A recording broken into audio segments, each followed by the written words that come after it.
a Friday, folks, and it's the weekend is upon us. However, we've got lots to talk about and lots of, I would say, controversy in the province right now with this travel ban or woods ban or fire ban or whatever we're calling it, all of the above, I suppose. Lots of opinions on this, and people in two camps. It's quite a polarizing debate for sure. I'm getting tons and tons of emails from people on both sides of it. Some saying that it's a great move, it's needed, completely supporting the government. Others saying it's draconian and over the top and not going to serve the purpose that it's intended to do so. And of course, an organization is calling on the provincial government. We've been reporting on this all morning to reconsider its ban on activities in the woods. The Canadian Constitution Foundation says it has sent a letter to the Premier and Natural Resources Minister outlining the organization's concern that the ban arbitrarily infringes on the rights and freedoms of Nova Scotians. And of course, the province is pushing back, saying that because the province of Nova Scotia is the second most densely populated province, so wildfires present a great risk to people and communities. And again, we'll talk about this when we open the phone lines, and I'll find out. We'll ask you quite simply, what side are you on when it comes to this issue? Who do you support, and why? And have you been impacted by this? Perhaps you're in the forestry sector or tourism sector or whatever it might be, or perhaps you're just somebody who likes to walk on a trail. And are you impacted by this? And what are your thoughts on this? Again, we'll open the phone lines between 11 and 12 and we'll get your take on all this. And I'll talk to Tim Powers after the 10:30 news. I'll get his take on it. So, of course, his home province of Newfoundland is dealing with wildfires. And what about our ability to respond when it comes to infrastructure or lack thereof with water bombers? And human resources and all of the above. So, again, lots and lots to get to. And by the way, the Mayor of Halifax, HRM, Andy Fillmore, will join the show today. He's scheduled to join the show via phone at 12:15. So we'll talk. We'll cover a few issues. And again, he was scheduled to be with us yesterday, but we have Vanessa has worked the phones and dealt with it, and we have him scheduled for 12:15. So again, the Mayor, Andy Fillmore, will join the show at 12:15. All right, joining us now is the Kim Masland, Minister of Emergency Management here in Nova Scotia. Minister Masland, thanks for joining the show. We appreciate your time, of course. Thank you, Todd. Pleased to be with you this afternoon. All right, so I do want to talk about this audit when it comes to the Firefighters School. It's an important story, but of course, what's happening with the fire ban and the woods ban, and from your vantage point, emergency management, what's your message to Nova Scotians right now? Well, the Premier and our Minister of Natural Resources have come forward with the restrictions for the next bit. We are in extremely dry conditions, and there's a reason why we're doing what we're doing. We saw what happened in our wildfires in our province. We do not want to be there again. In the Department of Emergency Management, we're ready to respond. Okay, ready to respond in what way? What capabilities do we have to deal with a potential fire? Well, obviously, we have. That's really a question that should be more to the Minister of Natural Resources. Minister Rushton is responsible for wildfires in the province, but certainly as emergency management, we are there to be prepared with stakeholders. We would have Salvation Army ready if we were needed. We have agreements for water if needed. So, we would be there to support departments if something as bad as what happened in wildfires in our province before. Well, I think that it does overlap, though, right? What Department of Natural Resources and Emergency Management, there would be overlap there, would there not? And a need to coordinate? We absolutely would coordinate with them. We would open up our provincial command center, make sure that that was available, and provide any support that we could. We also have what's called the Nova Scotia Guard now, that would be there to help with whatever was needed, if people had to evacuate, that type of thing. So absolutely work very closely. But we are in extremely dry conditions right now, and I just ask that people please cooperate. No one wants to be able to shut down our woods in the middle of the summer. You know, I like to bike, I like to hike, but I also want to make sure and want to be a responsible citizen to make sure that people are safe and can go home at night. All right. For those who who suggest that the messaging has not been clear, and I know that the DNR has been inundated with people when it comes to work permits and what people can and can't do. Do you feel as though that perhaps the messaging could have been better, or what are your thoughts on the criticism that the messaging has not been clear? I do not feel that the messaging has not been, and the messaging has been very clear. I actually live in a forestry area in Queens County, high production forestry, and I have not heard from one forester yet who was not happy that we went forward with the restrictions for entering the woods. Some of these, some of these woodlots are investments. They are pensions for people, and to have someone, going through the woods and on an ATV possibly, and scrape a rock and create a fire. I mean, that's the last thing they want as well. Okay, but what about to those who suggest that somebody walking in a trail is virtually impossible to start a fire? What's your message to that? Well, I don't know if it's virtually impossible. I mean, the common sense thing is we are in the middle of a very serious drought. Experts from DNR are saying that these are extremely dry, tinder conditions. Let's just do the right thing and stay out of the woods until we get some good rains and we know it's safe to go back to the woods. Okay, New Brunswick has an active forest fire. I heard on the news yesterday, but they have not implemented anything like this, and I'm not. I think we're the only jurisdiction in the country that has implemented something like this. Why is that? What's your response?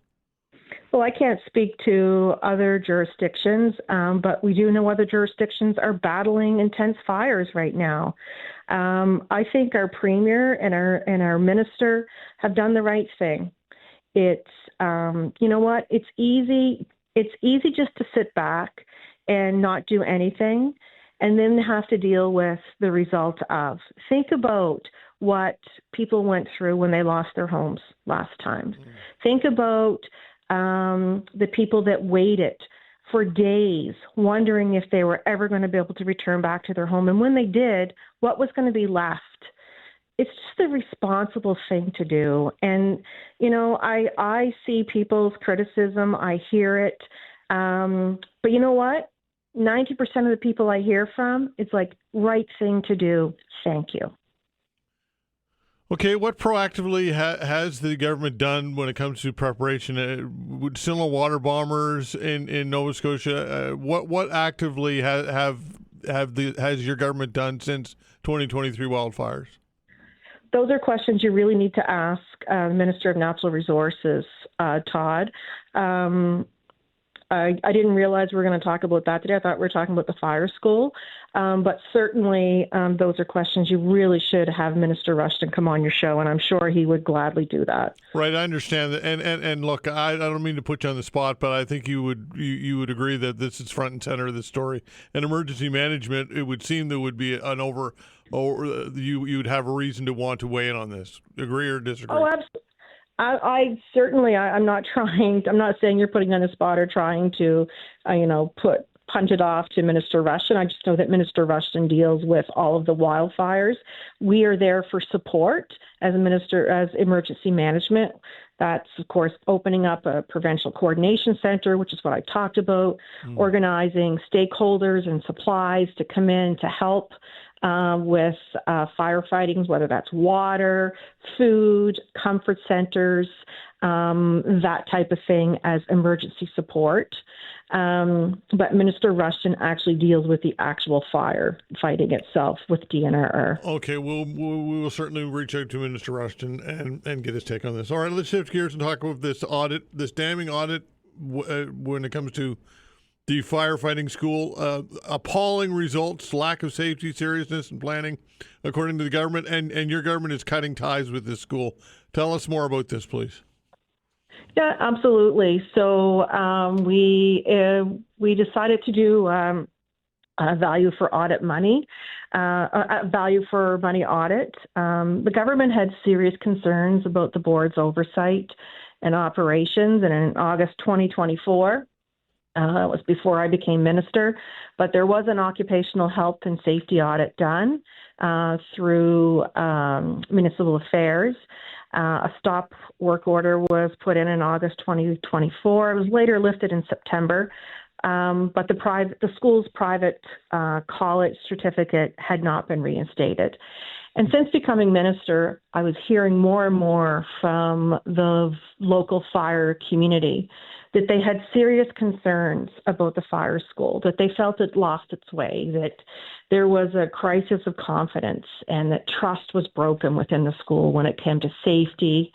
So we met with the school, and they agreed to participate in the value for money audit. And when the report came back, it certainly was very troubling. It showed a consistent failure to uphold safety-related deficiencies. We know that we lost a young firefighter, Skylar Blackie, in an incident at that facility in 2019. And the governance, there literally was almost no governance within this not-for-profit. All right, is the school still operating? The school still can operate. We have, as a province, we have ended our relationship with them, which means that we no further funding going to them. It's an insurance levy that is funded through municipal affairs. We stopped providing that, and then also was a grant. So it was about $500,000 approximately that was going to the school.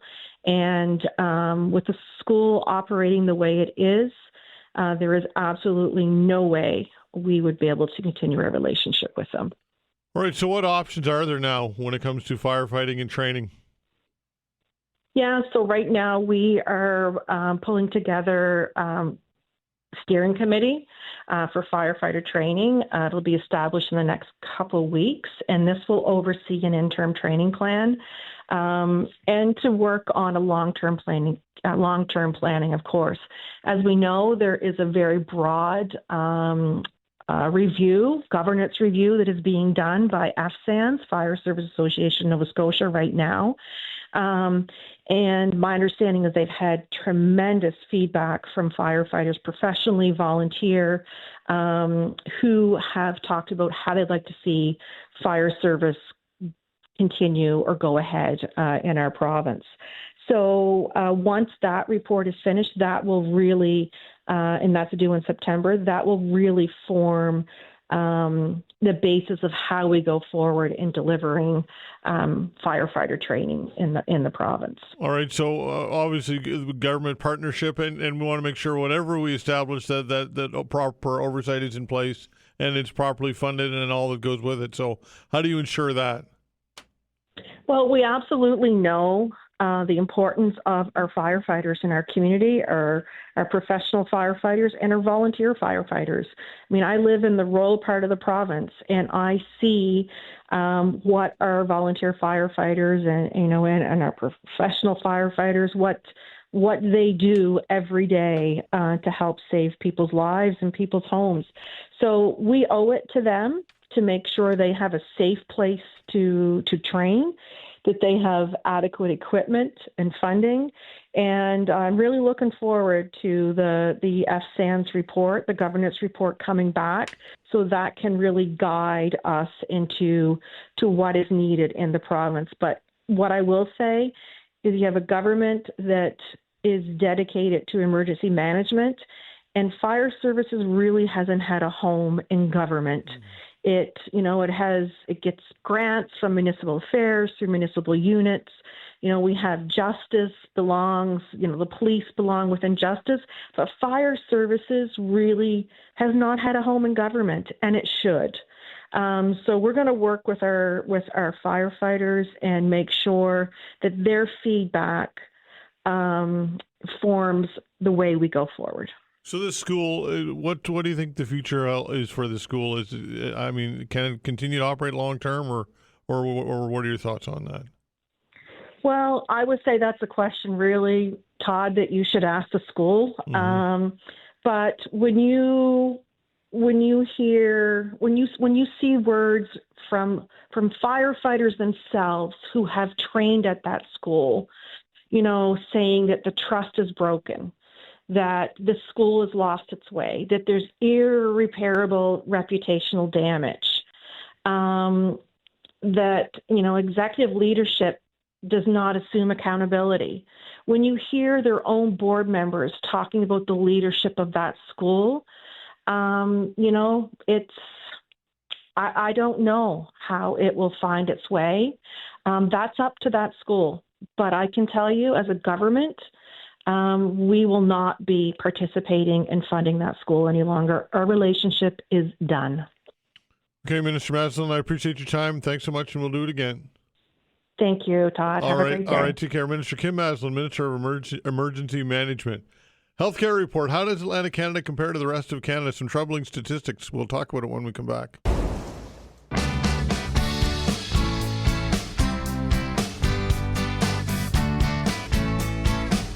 A new report on our healthcare research series looking at how Atlantic Canada's health compares to the rest of the country. Joining me to talk about this is Patrick Brannon, a senior researcher and director of major projects for the Atlantic Economic Council. Patrick, thanks for joining the show. Good morning, Todd. Happy to be here. All right, so tell us about some of the data here. What are some of the statistics saying? Yeah, in this report, we're looking at health outcomes. So how is our health in Atlantic Canada compared to the rest of the country? And a lot of measures we're not as well off. We've got higher levels of self-reported issues. We've got higher levels of mental health concerns. We have a higher rate of chronic diseases and things like high blood pressure and obesity and diabetes. So all that is a challenge, and we're looking at this, from a health perspective, but really about the economic perspective of how that influences our economy. There's a really important relationship between health and our healthcare system and the economy, because if we're not healthy, we're not, potentially in the workforce or not as effective or productive in the workforce. Okay, what are some of the, I guess it would be broad as to what's going on here, but why are we less healthy here in Atlantic Canada? What are some reasons? Yeah, part of it is we have an older population, so there's, more likely as you get older to have health challenges, but we have a lot of other things, lifestyle behaviors like higher rates of drinking and smoking, lower levels of physical activity, are things that really drive some of these things. So we've got to, do more, we're reacting to a lot of the healthcare concerns, right? A lot of our costs are going up because we're, reacting to all these issues, but really we need to spend a bit more time on the front end of things and educating people about how important good health is and how much of an impact it can have on, on families and the broader economy too. Okay, and when it comes to the cost to the economy, $31 billion annually, there's huge numbers when it comes to chronic disease and mental health alone. Amounting to $31 billion. How do you come up with that data? Well, we're kind of piggybacking off some national numbers that show what it costs in Canada, and it was from a few years ago, so we had to scale it up to the current time. But from an Atlantic perspective, chronic disease is about over $21 billion. Some of that's direct healthcare costs, but it's also indirect costs from lost income, lost productivity in the workplace. And the same for mental health issues, $11 billion, a lot of that from direct healthcare costs, but also indirect costs from, lost potential effort in the economy. So, that all adds up to, a very large impact. And it's a big issue why, one of the major issues why we're not as productive as we should be because of some of these health issues. Okay, primary health care and family doctors, these are core issues that are at play here, right? If people don't have access to a family doctor, a lot gets missed, right? You're not getting blood work done regularly. You're not getting a lot of that preventative screening done regularly, and that has impacts down the road big time, right? Yeah, we're, our next report is actually looking more at that side of things on the performance of the healthcare sector. That'll be coming out later this year. But, the early look at the numbers, certainly we're behind in a lot of areas. We've seen some improvement over the last couple of years, especially in Nova Scotia around some of those indicators, and the access to doctors are getting a little bit better. But it's, over the last few years, it's been a big issue, and that those types of, compounded with the pandemic, that has created a lot of long-term issues for people. They weren't able to access the health care that they needed, either because of the pandemic or the huge increase in population that we've seen, the aging population. All those things are creating pressures on the healthcare system that lead to lack of access, which spirals into major issues down the road. How about wait times and private clinics when it comes to helping fill that void? What are your thoughts on private clinics and that component to it? Yeah, I mean, it's certainly a role that they can play in certain aspects of the healthcare system. Again, that's something that we're going to look at it in a bit more detail in later reports. But we're seeing some gains in certain areas that the private sector's playing a role. But the Health Accord or the Health Act, Canada Health Act, we have a kind of a very strict way of dealing with that. We want to make sure that there's equal access for people across the provinces, across the country. So we have to make sure that we're not building a two-tier system, that we're, if they can play a role that helps provide access for everyone, then I think that's a good thing. Okay, and when it comes to population growth and immigration, I mean, this is kind of a catch-22 because we know that we needed the demographics. You already mentioned it are what they are, and without getting younger, we're in serious trouble. That all said, increased population adds to more strain and stress on the system. So it's a difficult situation. It is a catch-22, in my opinion. What are your thoughts? Yeah, we did. Definitely we saw, along with after the pandemic, we saw additional strains because our population growth was increasing so much. But back then we were getting, increased immigration. We were getting increased non-permanent residents, international students. We were also getting big flows from Ontario all at once. And that's why we saw the highest growth rates we've seen in many decades.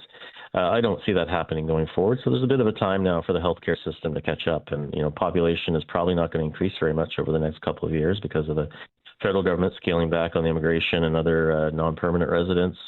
But we still have, we're losing about 10,000 people, I think, in Atlantic Canada every year, more deaths than births. So we do need people. We do need to reinvigorate the labor force. There's a lot of people retiring, so we do need immigration for sure. I think scaling back on the non-permanent residents was an important move, but we're not going to get that big surge from other parts of the country like we were getting after the pandemic. So this is the time to reinforce the healthcare system, get it to a better place, so that going forward, we do want to see growth in population, but we want to do it more sustainably. And human resources in the healthcare system as well. We know that this is a challenge with lots and lots of competition, right? Mm-hmm. Yeah, I mean, the increased wage rates have certainly helped, I think, in certain areas, but we're still seeing the highest job vacancy rates in the country, or in the industry, in the healthcare sector. So it's still a challenge in nursing, and especially with long-term care positions. Immigration plays an important role in that. We need to continue to do that, but we're also, doing other things around increasing the number of seats in medical institutions and training, and hopefully the higher wages will continue to keep people in the region. So there's some things that are being done that are making some progress, but there's still a lot of heavy strain on the healthcare system that we need to think about, because there are a lot of nurses that will be retiring over the next decade or so. All right, Patrick, the report is available for the public to consume, I'm assuming? Yeah, it's on our website. The first two reports in the series are on there, and it's something that we'll be, tackling over the next couple of years, looking at some of those issues that really impact the healthcare system around the labor force, the public-private piece that you talked about, and try to learn some lessons from other jurisdictions as well, and what things kind of work and what could apply here in Atlantic Canada. Patrick, appreciate your time. Thanks for doing it. Yeah, thanks so much. All right, take care. Patrick Brannon, Senior Researcher and Director of Major Projects for the Atlantic Economic Council. Tim Powers when we come back.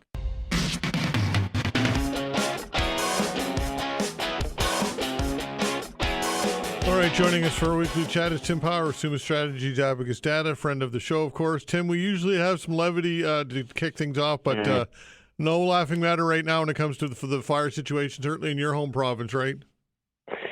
Yeah, not at all. It's tough out there, Todd. The fire. Anybody who knows the geography of Newfoundland and Labrador knows that probably the most intense fires right now are around the city of St. John's, just outside them, in the Avalon Peninsula, and a lot of communities there. The tensions that are in Newfoundland and Labrador around fire bans are there in Newfoundland, but I suspect, like Nova Scotia, people are pretty solidly in line with them.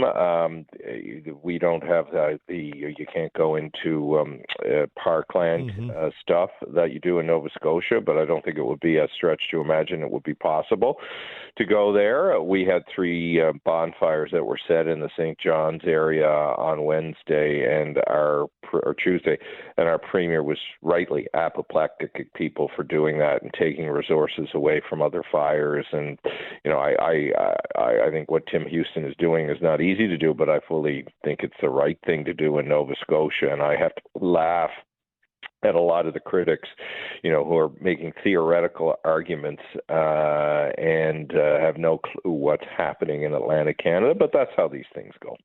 All right, what about this organization, the Canadian Constitution Foundation, saying it sent a letter to the Premier and Natural Resources saying that it arbitrarily infringes on the rights and freedoms of Nova Scotians. What are your thoughts on that? I'd to throw that letter in the garbage and not give it a second thought. I know, look, that's the Canadian Constitutional Foundation's job, right? It's a theoretical organization. I think this is an state of emergency that we're in. Tim Houston is not turning Nova Scotia into a nanny state. He's not seizing bank accounts and telling people that they can't protest. He's just being smart and safe and likely doing it on the advice of the people who are there in Nova Scotia to make sure that the province still keeps some woodlots, still keeps some homes, and that things don't burn down. So again, you know what? I find it so annoying when organizations like this, unconnected to the realities of the stuff on the ground, just wade in to get their own degree of attention. I guess we're giving it to them, Todd, but they don't have a freaking clue what's going on. Well, when it comes to these type of measures, is it not to be expected that you're going to get some blowback and some controversy? I mean, it is inherently controversial, is it not? It is, but I think again, and my pushback and blowback is, suck it up, right? I mean, this is not going to go on in perpetuity. It's really tough out there, and I interviewed a guy by the name of Dwayne Antle yesterday, and Dwayne is represents all the firefighters in Newfoundland and Labrador. And his point to me is look, we don't need to have anybody causing or creating any more potential risk. We are sending people out. They're they're putting their lives on the line to put out fires and try and save people's homes and properties. This isn't some exercise of government overreach. It's not somebody trying to prevent protests. It's people working in the best interests of other people. And in this moment in time, because it's a natural disaster, if you will, you got to be a little smarter. And if you need to put in some temporary measures because people aren't being smart, then so be it. Okay, I don't want to beat this around too much. No, you can. It's your show. You beat up whatever you want, buddy. But I mean, look, I think there's a valid argument for people out there who are frustrated, who feel that this has not been communicated properly, who are confused about why they can't go for a walk or a bike ride in a trail within the municipality itself of HRM, there's lots of examples of trails that connect communities that people use frequently. Yep. In many cases, paved trails, wide trails, and some people just are don't see the logic in why they're restricted to not being able to go through a trail and potentially get a hefty fine of $25,000. What are your thoughts on that? Well, I think you can always be better communications. So look, I'm not there. I don't know your trail system as well as I know the Newfoundland trail system. I know your trail system a bit. So, I think the government probably needs to keep communicating and give more reasons and answers as to why and explain the logic. But I do recall, wasn't it last year or 2 years ago? I mean, you had fires right on the edge of the city.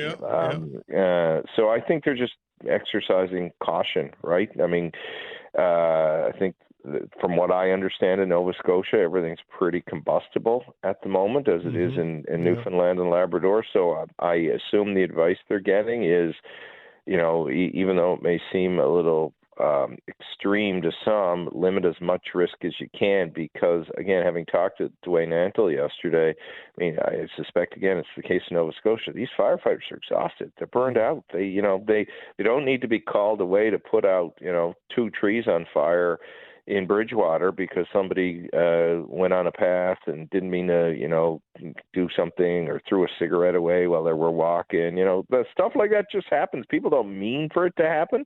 So I think it's a risk management exercise, it sounds like. But yeah, sure, absolutely, communication can be improved. Okay. And look, in fairness, no matter how you communicate it, some people are going to get their backs up. People are not going to accept it That's anyway. right. And look, you know what? For me, the outdoors is really important. Today I've been out twice doing all of that, and if there were limitations put on it, I would probably be frustrated too. I get it, but I think, people trying to make it more than it is, nanny state overreach, that suddenly the state's going to reach further into your lives. Get a grip, though, too. Look at the circumstances. I mean, the bigger discussion we should be having is, all right, is this the new norm? What are there, 700 fires across Canada now? Are we properly resourced to deal with them all? Nova Scotia, I'm sure, is the same as Newfoundland. They're borrowing off other provinces, as happens during forest fire season. But if we're going to be having hundreds of fires in our provinces, we probably should figure out how we can mitigate that or manage that in a better way so that measures like the Premier has decided to take in Nova Scotia maybe don't become necessary. All right, let's shift gears a bit. Let's talk a bit about the federal political scene and the by-election that's going on in Alberta. What are your thoughts? Is this a race at all, or is this a no-brainer that Poilievre is going to win this thing? It's like when I go running. It's a race against myself, right? A race against the clock, and you know what I mean. Yeah. Poilievre isn't running against the clock per se. He's running against the number 83. You and I have talked about this before. 83% is what Damon Kirk, the MP who was there, got. Poilievre is going to want to be in that range because if he's off by, I'd say anything from 5-6 points off, he's going to get criticism about his electability and the like. It brings us back, to that old Joe Clark thing of it's not enough of an endorsement. He's going to get criticism anyway, but it's a race against himself. I mean, I think it would be a complete shock, even with whatever there are 200 competitors to him, if he lost that race. So, does he get a low 70, and what does that mean will probably be more of the discussion. Does having the write-in ballot component, does that increase his ability or his chances here of getting that number? It may. It depends how organized his team is, right? That's a very focused, get out the vote kind of exercise. So they're going to want to make sure all the people that they think they've identified to vote for him, they're either going in person or they're going to write.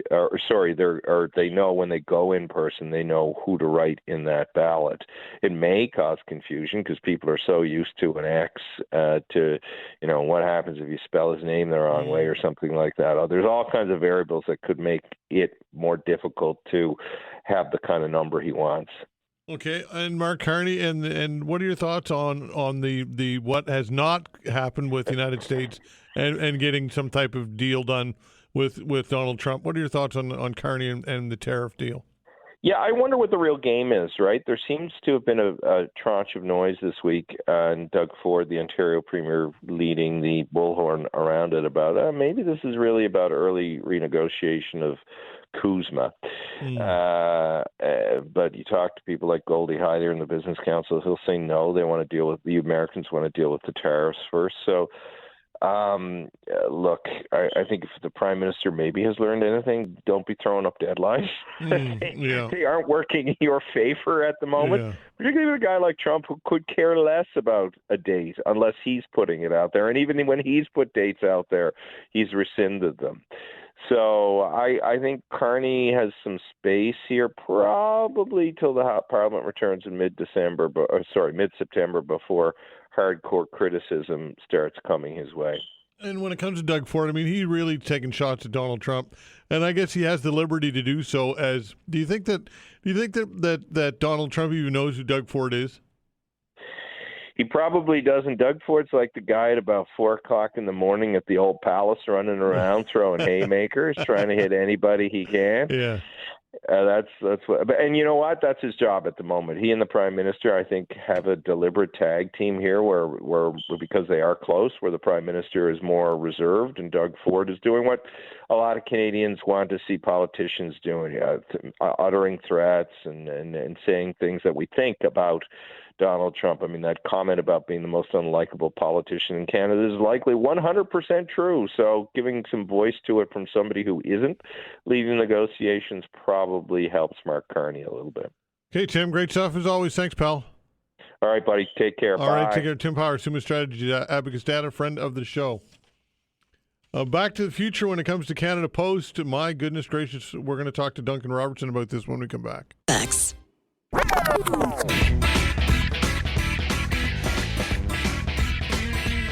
All right, I read this headline earlier in the week, and I thought, is this an old story? And I checked the date, and it is not. Small business owners brace for possible Canada Post strike.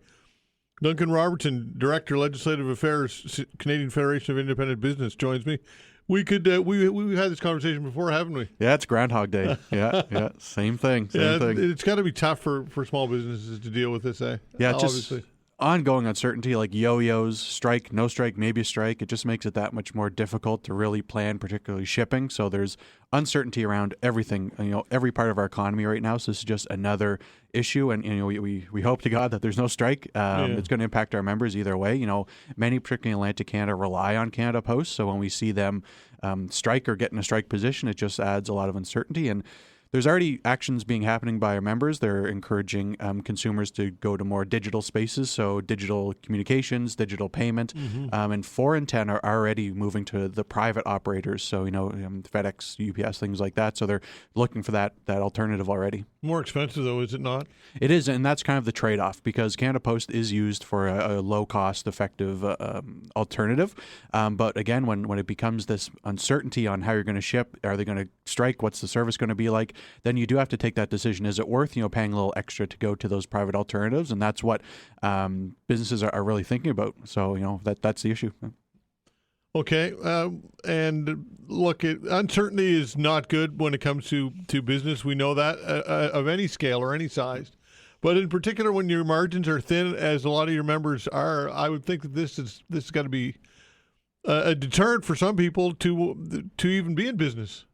Yeah, I mean, it's just they don't catch a break. It's a death by 1,000 cuts, and particularly with this, if there was a Canada Post strike, over half of our members from coast to coast to coast would be impacted, and that's definitely a concern, because they use Canada Post for things like invoices, so business to business interactions. They use it for shipping packages, letter mail, packages. It's a bad situation, and at a time when many businesses can't really put up with additional uncertainty, and it's a concern for sure. Yeah, for sure. And also uncertainty surrounding lots of other issues as well. I mean, this fire ban or woods ban or whatever, I mean, this has got to impact, I would think, some of your members.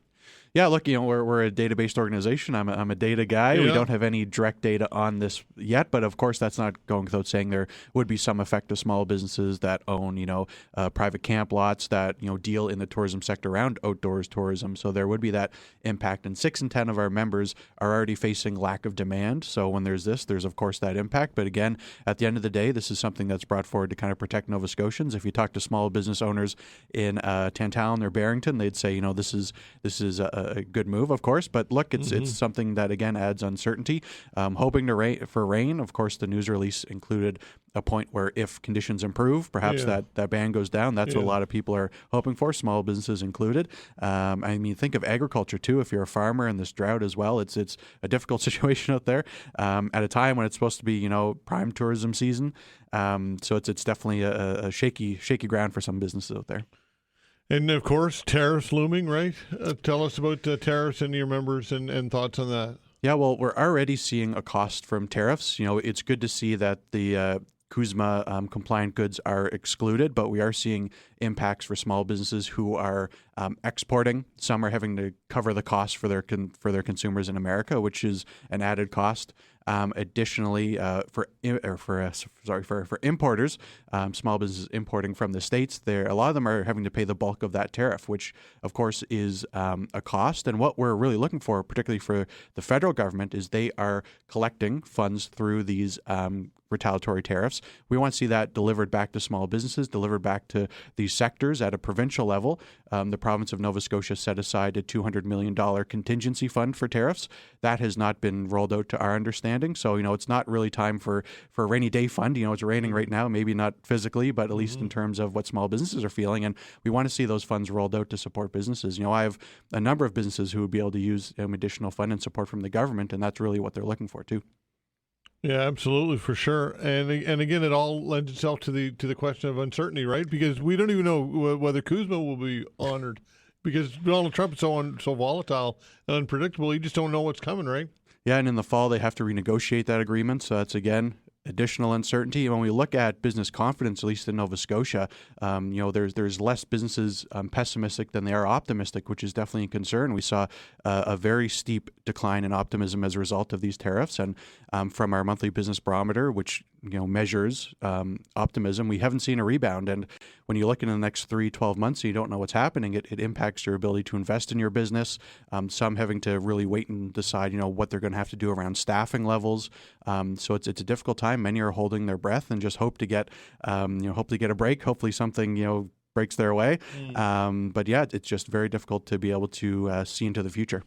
Yeah, does it ever get to the point where you kind of think this is the new norm of the state of flux and instability? This is here to stay?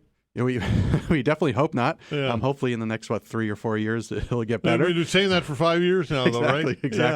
Exactly. So you never know, but business owners are very they're fighting to stay open. They'll do what it takes. They might not be optimistic in the next 3 to 12 months, but they will do whatever it takes to be in business. But it is important for governments here domestically to look at how they can improve the business environment. That's always important. I was speaking to actually a friend of mine whose father owns a pizza place, and he says, hey, I don't want you to own a business, go work for the government. And that's a ridiculous thing to hear personally, and it just speaks to the need to really improve that business environment, looking at the cost of doing business, looking at supporting local. Of course, here in the province, there's the Nova Scotia Loyal Program, which has shifted to more advertising and things like that. But I think as many people can to support local when they have that choice, because 66 cents out of every dollar spent at a local business stays in that local community. So we can support whenever you can, particularly in the summer months. It definitely has an impact. And last time we were in, I think we talked about construction and that impact. So that's another thing, right? Yeah, that's we heard Dutch Village Road has been very bad. It's every year it's something different. We do hope to see a report going in front of Halifax Council here, looking at a construction mitigation solution. Hopefully that provides some support. Would love to hear Council's opinion on that. We're going to be speaking with them in the next few months on that. But being able to provide financial support to small business impacted by construction can go a long way, particularly in these summer months where they're losing out on that tourism foot traffic. So it's definitely important to consider. For sure. Okay, Duncan, listen, I appreciate your time. Thanks for coming in. Lots to cover, and I think you did a good job. Thanks as always. Anytime. Thank you. All right, take care. Duncan Robertson, Director, Legislative Affairs, Nova Scotia with the Canadian Federation of Independent Business.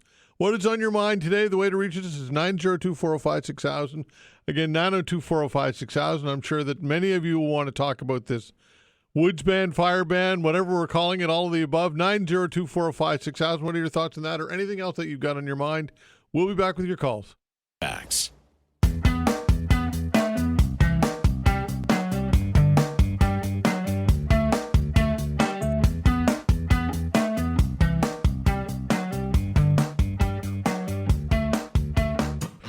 All right, what is on your mind on this Friday? The way to reach us is 902-405-6000. Again, 902-405-6000.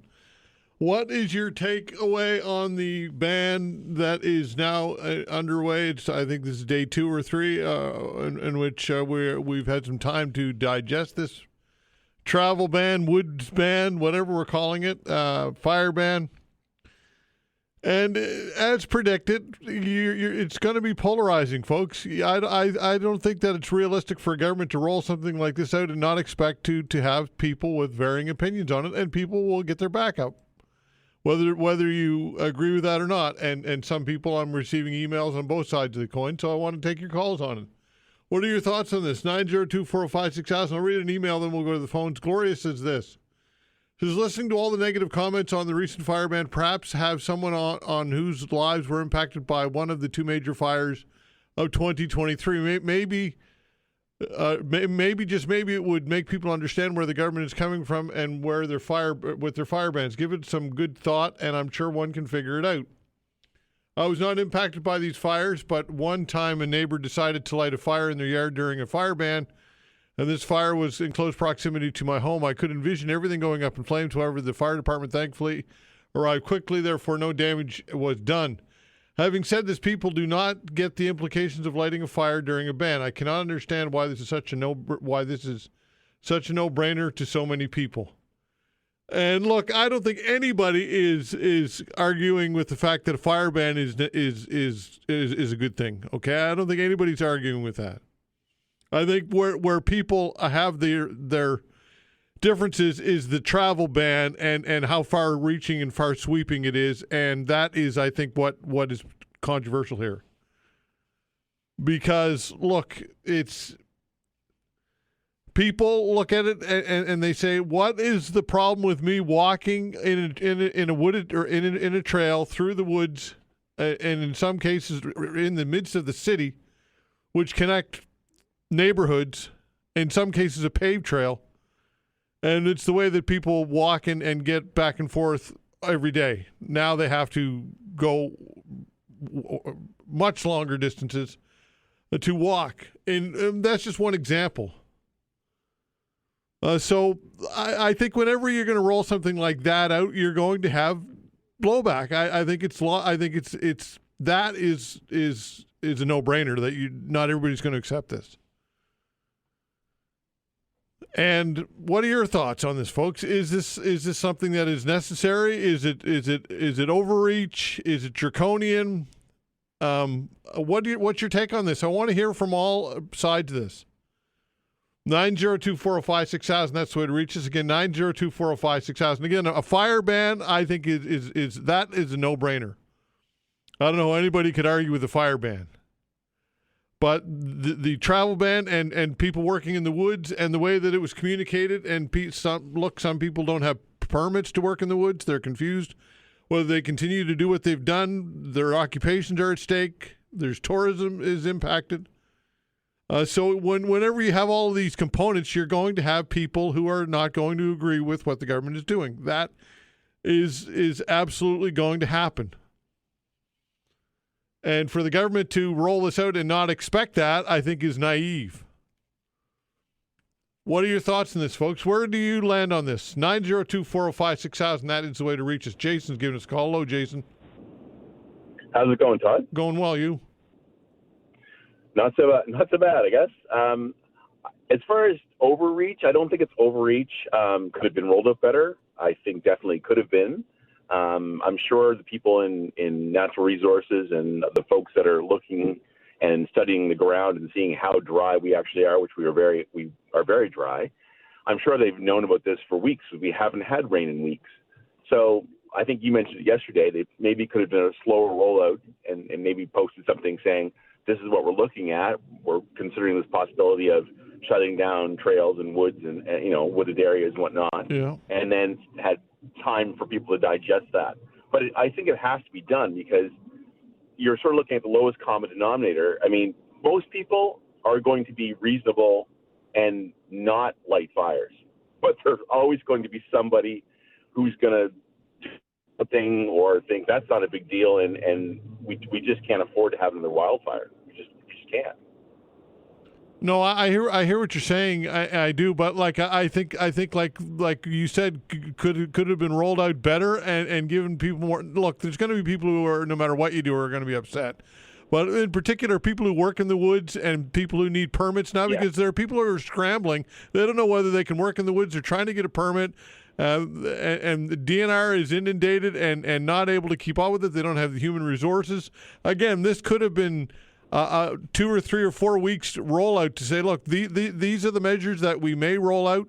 If you want to know whether you can work in the woods or get a permit under these restrictions, if they come into play, you can apply for it and give businesses more time to react. What are your thoughts?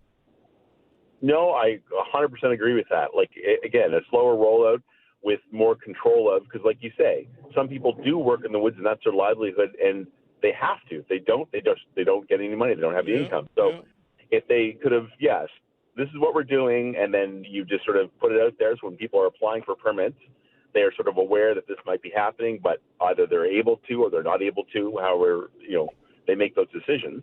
But yeah, I do think the rollout could have been much better, but I do think, unfortunately, we need it because, I mean, that group who's challenged the Premier and the natural resources about Nova Scotia's rights and freedoms. I mean, I get it. Like, I do understand. I get it. But on the other side of the token, I live very close to where the wildfires hit last year, and I don't want to see that again. That was awful. Okay, Jason, appreciate your comments. Thanks for the call. Thanks. Bye-bye. All right, take care. 902-405-6000. Greg, hello. How you doing, Todd? Well, you? I just really, I mean, is it just overkill here? Are we being penalized because of a select few that did some stupid and dumb things? I mean, that's what it looks like. I mean, everybody in their right mind, or smart and everything, wouldn't do stuff like that. I know I wouldn't.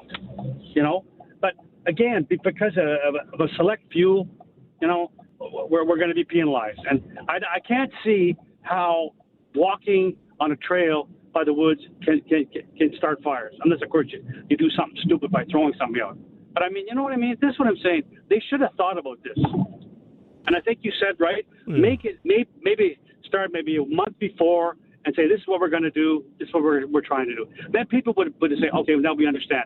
But all of a sudden it just came bang, and here it is. And right in the middle of summer, and you're going to get people, like you said, on one side of the thing they're not going to like it, and some on the other side are going to like it too. I'm just saying we're getting penalized because of a select few that chose to be stupid and set fires. That's not right, as far as I'm concerned. Yeah, well, but any restriction or any law is always designed to deal with the fringe, right? Most people don't steal, but you still have to have laws against people who steal. Most people don't drive 200 kilometers an hour down the highway. They have common sense to drive 110, but some people. So it's always the fringe that laws are meant to curb. I know. And again, like I say, they've got the fines up to $25,000. Great, perfect.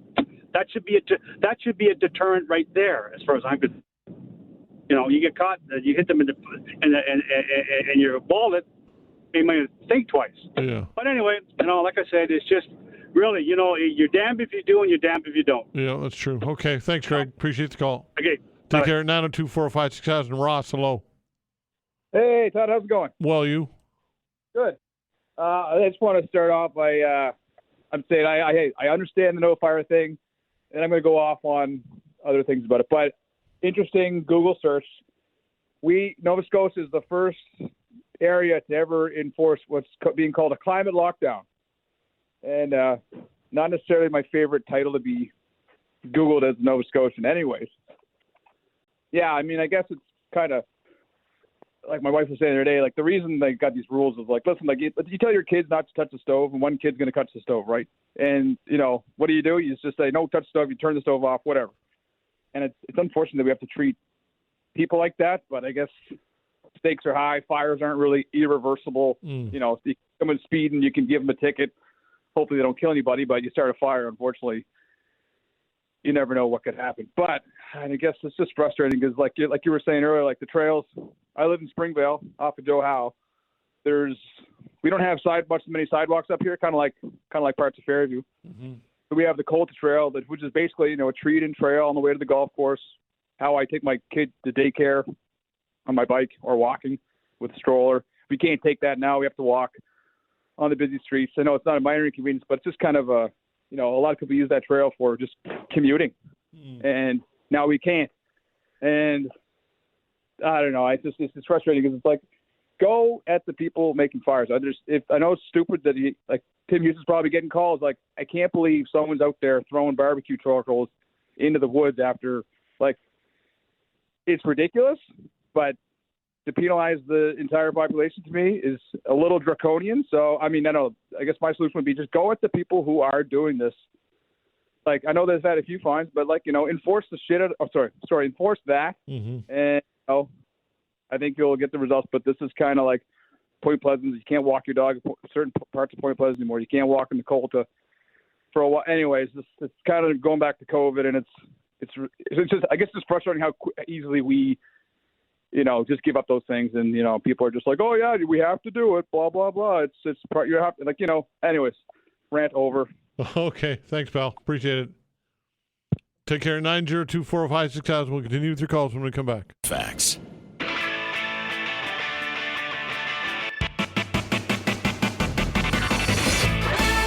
All right, continuing with your calls, 902-405-6000. That is the way to reach us. Sheldon, hello. Yeah, good morning, Todd. I hope the Premier had used some terms like stay the blazes home, flatten the curve, stay within your family bubble, follow the epidemiology. All this stuff sounds somewhat familiar. Shocking how easy it is for us to give up our freedoms. Obviously you have to support a fire ban, but in theory, I don't think most forest fires are caused by people walking in the woods, caused by incompetence around homes. So in theory, this could increase that risk if people are working around their homes. So it's kind of a bizarre situation, shocking the way it was rolled out. Okay, Sheldon, appreciate your comments. Thanks. 902-405-6000. Marco, hello. Hey, Todd. How are you, pal? I'm well, you? Thanks for taking my call. Sure. I'm in the right way to put the words to it. What Sheldon just said was absolutely right. I think I do believe, though, that some kids are fickle. Kids that are 11, 12, 13, 14 that, for whatever reason, like to play with matches, and there can be no fires because there's no water. There's no water in sight, and until that time, unfortunately, they have to do what they're doing. And I think they're doing the right thing. It's tough, but it is definitely the right thing to do. Okay. Anyways, pal, just my thoughts. Have a good weekend. Okay, thanks for the call. Appreciate it. 902-405-6000. That is the way to reach us. Let's find out what Albert has to say. Albert, what's your take on all of this? Good morning. I think it's first I value the outdoors and the environment above anything else. But I think this is a tremendous overreach, similar to the days of the COVID. When someone was walking across the commons, he was fined because he was endangering human life, walking across the commons by himself at midnight. But so it's overreach, and I think it's due to the fact that the government's own negligence and irresponsibility in dealing with our Nova Scotian woodlots. First of all, there's been no attempt to acquire proper firefighting equipment. I just learned on your show, we still don't have a water bomber deployed in Nova Scotia. It's also our forest policies are some of the worst in the country. We have more overforestation, clear cutting, and spraying. Now, clear cutting and spraying create tinder boxes in the woods. We get the debris from clear cutting, all the dead limbs for acres and acres. Then spraying, turning all the green foliage into dried up leaves, but it also makes every spray areas are also tinderboxes.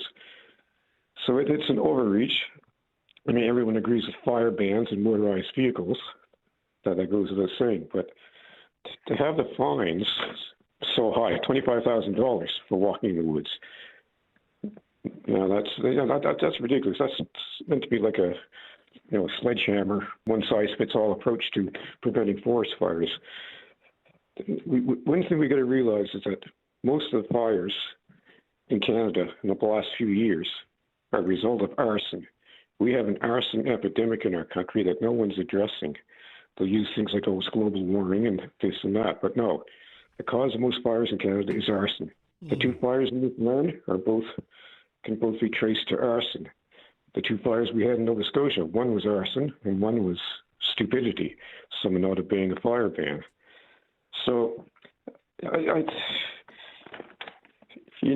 people in the woods, human causes, people wandering in the woods can be stupid and careless, leaving cigarette butts and bottles.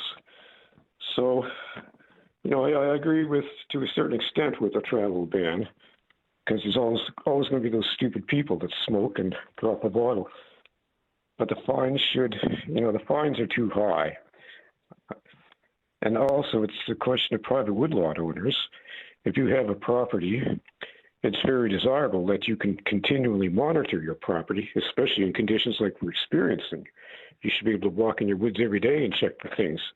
If you're walking in your own woodlot and you see a bottle lying there half full of water, well, sure, you pick it up, and if you don't, take it home and put it in the garbage. And, it's also handy if you have neighbors you can trust, good neighbors. Well, they're a welcome presence in your woodlot in extreme dangerous conditions. So this total travel ban, it's not going to prevent forest fires. People that are going to start a forest fire are going to do it anyway. And I don't think the total travel ban. Fire ban, motorized vehicles, yes, but responsible people using our woodland trails in the city, they can be a welcome presence. Responsible citizens, they can monitor, keep their eyes on the woods, and report any danger. So that's my opinion. Okay, thank you. Okay, thanks for the call. Take care. 902-405-6000. Jim, hello. Hello, Todd. Hi there. Hello, yes. The reason for my call is just interested in, and I think, to be quite frank with you, Mr. Houston is probably trying to cover himself a little bit because, in my opinion, the forests have been mismanaged since we had a couple of large hurricanes. Even some dead wood is still down from Hurricane Juan. And I don't think DNR or Lands and Forests, whatever they go by now, has ever done anything to clean any of that up. We put a concerted effort into cleaning up Point Pleasant Park, but I think that was about it. Now we go forward to 2023 when there were promises made to buy water bombers and do extraordinary measures to mitigate any possible future forest fires, and none of that has been done. To my knowledge, we're still bare bones when it comes to helicopters for water supply. I'm also saying that Halifax Regional Municipality is just as culpable in all of these misgivings because not much has been done in the fire service. I think the fire department got an emergency authorization from the CAO to buy every firefighter a new pair of brush boots and some new coveralls, which, by the way, were the wrong ones and they weren't indeed fireproof. So that's a bit of a problem. Now, another thing, and it begins. Here comes the car votes. I was watching Global News this morning, and apparently there's some mountain bike club or something that's got a car vote, so they can go racing down a ski hill in the summer for an upcoming competition. Now, I mean, we're not allowed to walk on a trail, but it's okay now to do this mountain bike competition. The same, Todd, with Shakespeare by the Sea. I mean, why does an organization like that get a car vote where a fella can't even, an owner of a business who depends on tourists coming in to do fishing, can't even take his clients down a 40-foot trail to get to the lake? To me, it's just overreach. It's just like the pandemic. Now we've established a rat line, so call and report your neighbors if they're walking in the woods. Come on, it's just my opinion, Todd, but I think we've gone too far, And I mean, I hope that the people rebel in the sense and say, no, Mr. Houston, this is too much. Too much. Well, I think your point is well taken on the cargo Shakespeare by the Sea, and I wasn't aware of the other one with the bike down the hill one, but the carve out is for Shakespeare by the Sea. I think that's people have a legitimate concern and a legitimate point for asking why that gets an exception. Yeah, exactly. And I mean, it's the same thing. To me, it's the same thing as the overreach with the pandemic. You know, you can come up with all your catchy phrases, whatever you want to call it, you know, stay the hell home or whatever. But I mean, it's just, we're just infringing on people's ability to enjoy this province. The other thing too, Todd, we've got a real problem. If we don't get any wet weather, we've got a hunting season coming up. Early bow season and muzzleloader season opens on the 9th of September in this province. What are they going to do with all of the tourists that come into this province to utilize the woods to hunt game and pay a fee? Is all of that going to be canceled too? What about the Nova Scotians? Well, I would say unless conditions change drastically, that would all be scrapped. Absolutely. Yeah. I think it's a bit much, and I agree with many of your callers. It's not the folks walking in the woods to hiking that are setting these fires. I mean, we've all been educated. You know, you pack out your trash. If you take trash in, you pack it out. But you know, and to penalize everybody out there for two individuals that set those fires in 2023, given the annual conditions, is just wrong.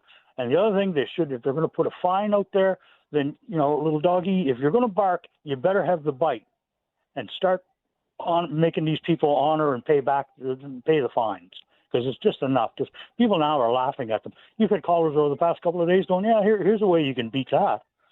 I think one of them was an ex-police officer. Yeah, just you know, cry poor mouth and you won't get the fine. So there's no bite. So, anyway. Okay, Jim. Appreciate the call. Take care. 902-405-6000. What's your takeaway on this, folks? Want to hear from you? 902-405-6000. We will be back.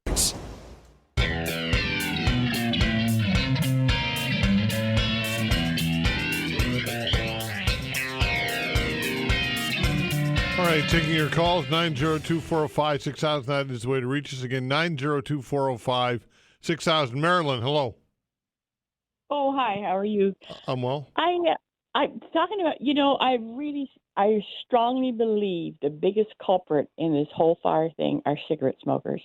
Now, the reason for that is because you know the city is in need of help when it comes to garbage. There's so much litter around everywhere.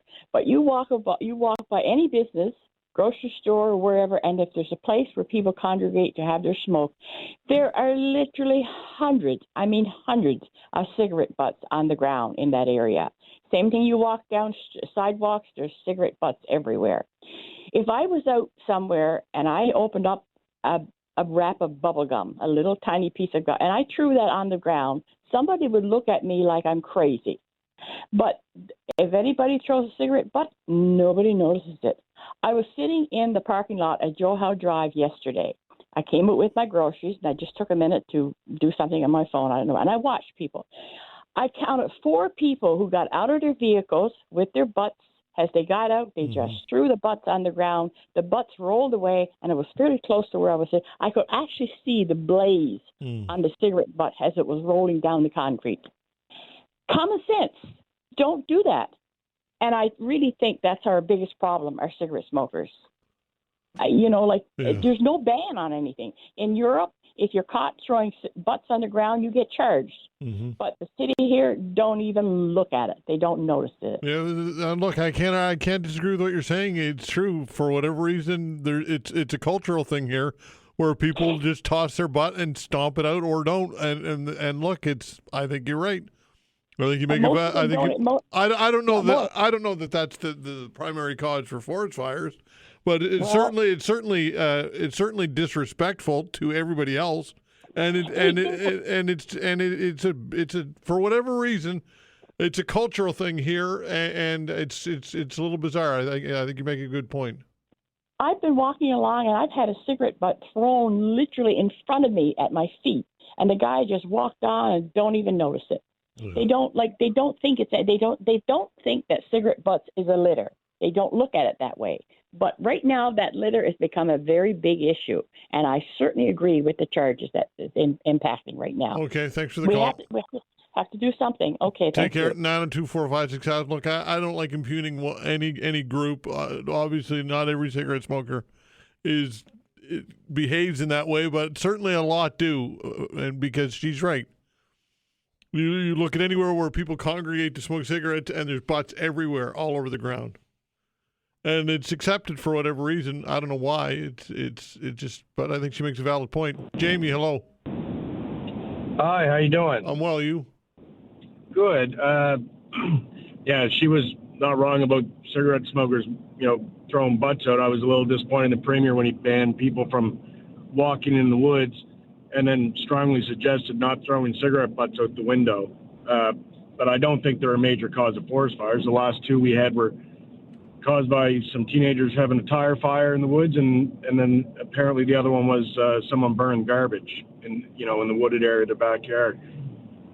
I'm dead against this attitude of the government that ever since COVID, they can just levy incredible restrictions and fines.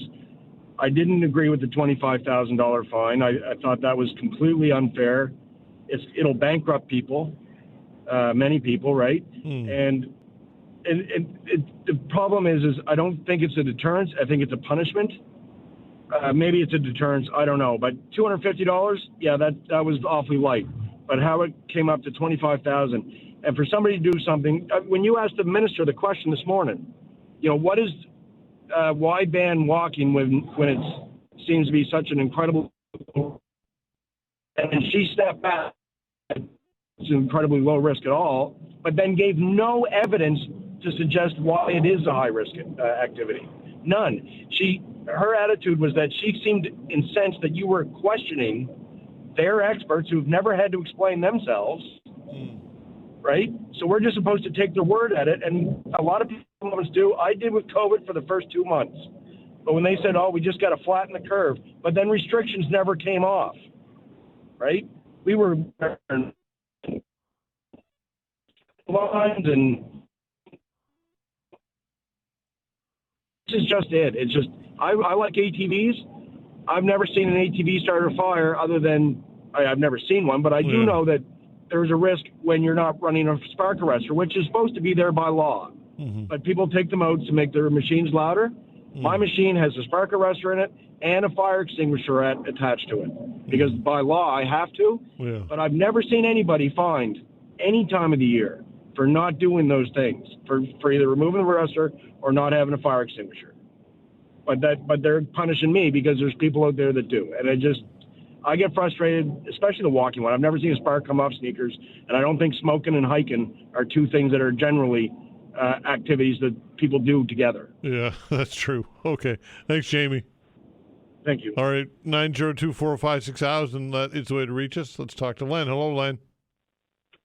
Yes, good morning, Todd. My God, the humidity is high today. Man, is it ever. Anyway, the only thing I want to say is, and I know a lot of people will disagree with what I have to say, but whenever some things come out that are rules that we have to follow, a lot of people are against it. Now, the experts that are involved with forests, they were the ones that informed the Premier of the situation, and they were the ones that informed him about banning, probably making a ban in the forest. It's just like cigarette smoking, for example. I use that for an example. The health people tell people that cigarettes cause cancer and you shouldn't smoke. But does that deter them from doing it? But the big thing is, like some people said, and I'm in my car right now, and I've seen people throwing their cigarettes out the window after they're finished. I've seen people in parking lots dump their ashtrays right in the parking lot. Now, these are the people, because of them, that has caused this ban. And it's only because of a few, and it's because of the few, that you need these regulations to come into play. Because if you don't deter these people that are going into the woods, nothing wrong with walking in the woods, I agree with that. But how about the people that go into the woods that are smoking cigarettes?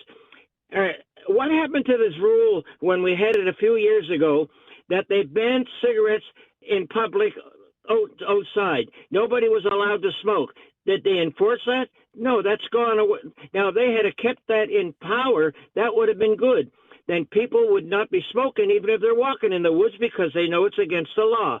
So all I've got to say is that if a big fire erupted right now, I think most of these people that say that it's wrong that the premier did a ban, they would change their mind. Anyway, have a good weekend. All right, take care. 902-405-6000. Let's talk to Keith. Hello, Keith. Yeah. Good morning, Todd. How are you? I'm well. You? Great. You can hear me fine. That's good. Yeah. Well, I just wanted my opinions about this ban. This may be just the beginning of bans on fires in this province. Who's to know what's going to happen next summer? So maybe what they can do is learn from this, and maybe they can make adjustments to what is okay and what is not okay to do. And maybe that would help kind of settle things down, because right now it's pretty crazy out there with a lot of people are not very happy about this. So I think maybe this is something that this may not be the first time this happens. Yeah. I doubt if it's going to be the last time, Todd. Mm-hmm. Well, I think Keith. I think you make a good point in that. Is this the precedent now? Is this going to be the norm? Is this going to be every summer that we go through this? And I think you make a good point in that we probably need to perhaps have a reaction or a proactivity that is more on point or not so far broad sweeping. I think that you make a valid point, Keith, because you're right. This probably is going to happen again in the years to come. And is this going to be the precedent that we go to now? It's a valid point. And just another little quick thing. I'm from the Valley originally, and I had to help volunteer to fight a forest fire when I was like 19, I think. So anyway, the fire was in a remote area, way back in the woods, right? And it was set by a train. Steel wheels on steel tracks, sparks, and that can happen. Sure. And you can't shut down the railroads. That's true. So it's something that's not 100% preventable with fire, and that's a dangerous, dirty job. I don't envy firefighters going in the woods, and especially with these kind of temperatures. It would be brutal. Yeah, absolutely. But I just wanted to put across that little bit of my opinion about this could be just the beginning, and hopefully they'll be able to calm things down and then proceed the next time this happens, which it will, to handle it differently. Okay, thanks for the call, Keith. Appreciate it. Take You're care. welcome. Thank you. Okay, 902-405-6000. We'll continue with your calls when we come back.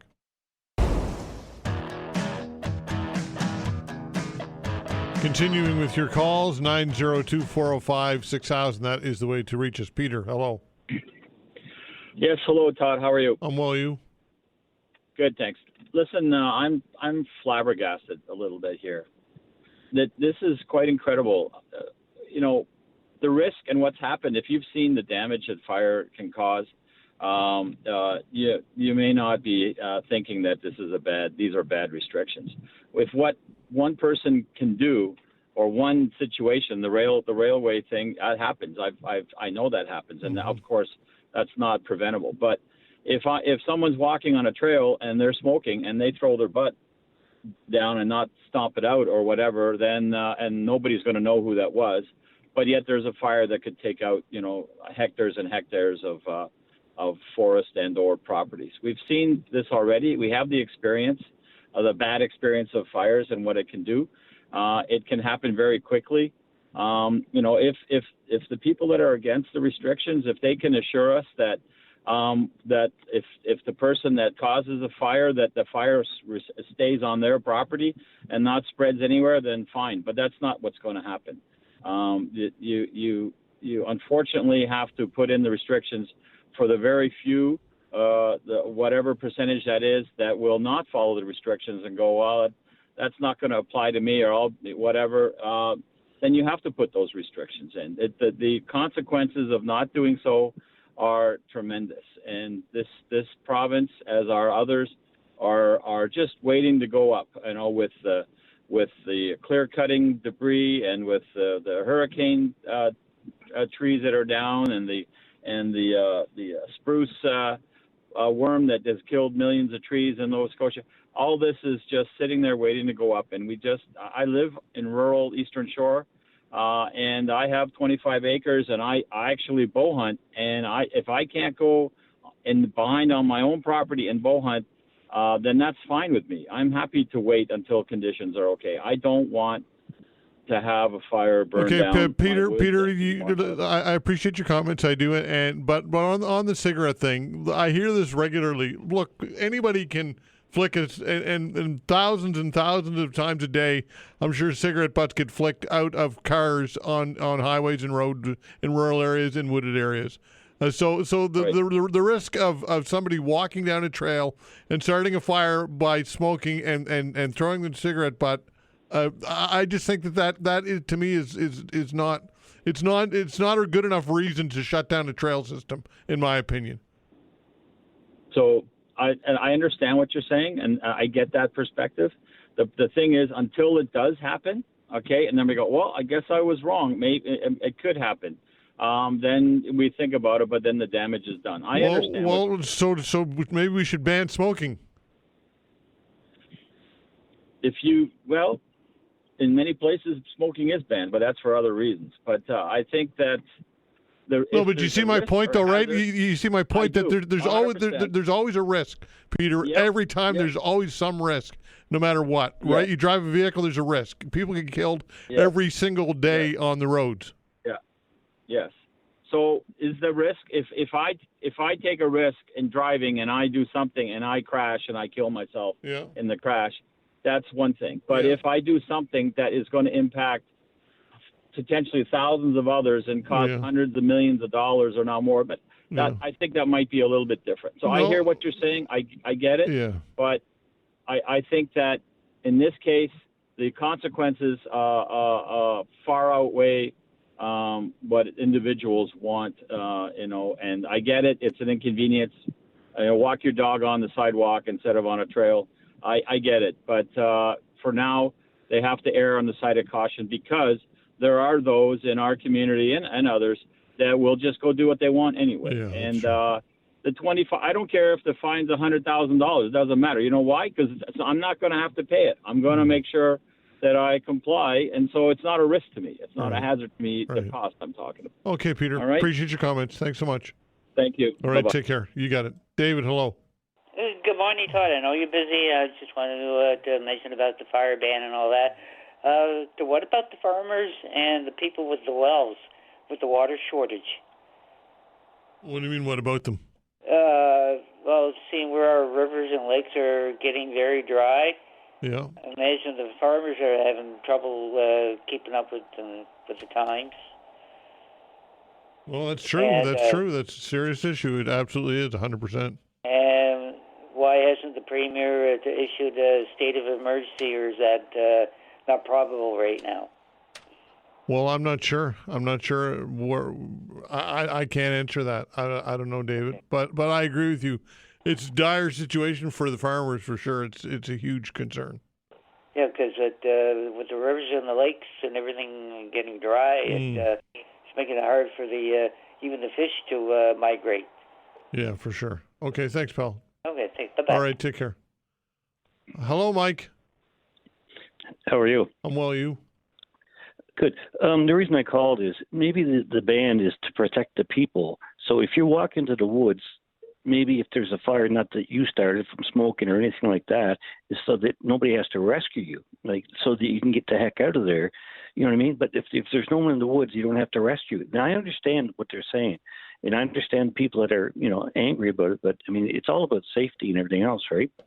that's really my whole point of my call is that, if you stay out of the woods, you won't have to be, rescued if there is a fire, because it is really dry right now. So yeah. Okay, Mike, appreciate it. Thanks for the call. Take care. Jordan, hello. Hey, Todd, how's it going? Well, you? Good.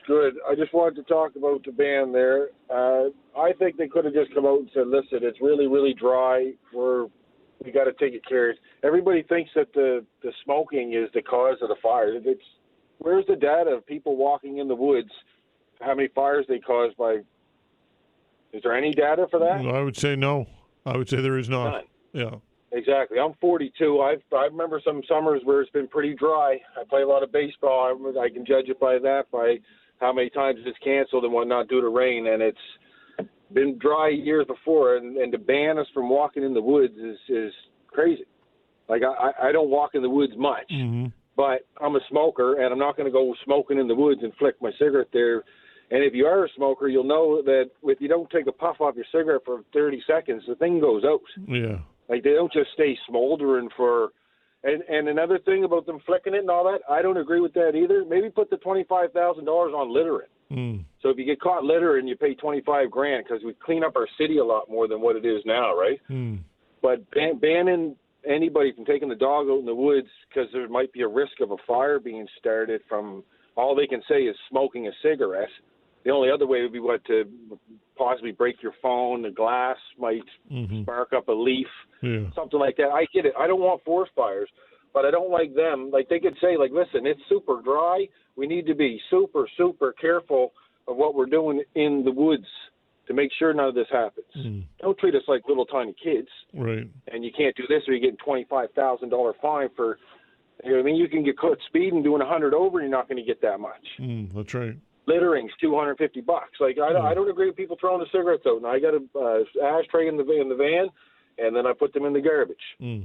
So it's the way they handle stuff is, I don't know. It brings back memories of just a couple of years ago. So.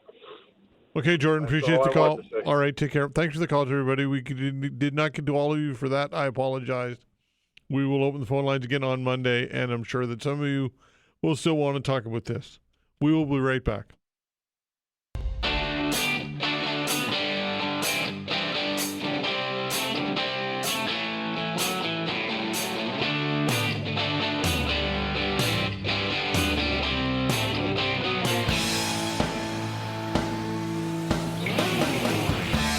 All right, this story recently, a warning from the United Nations top court that failing to address climate change could violate international law, could lead to greater public scrutiny of major projects in Canada, according to some experts. Joining me to talk about all this is Albert Lalonde, works with the David Suzuki Foundation as the co-project manager for the Climate Conscience Lab and as director of research for the Future Generations Tribunal. Albert, thanks for joining the show. We appreciate your time.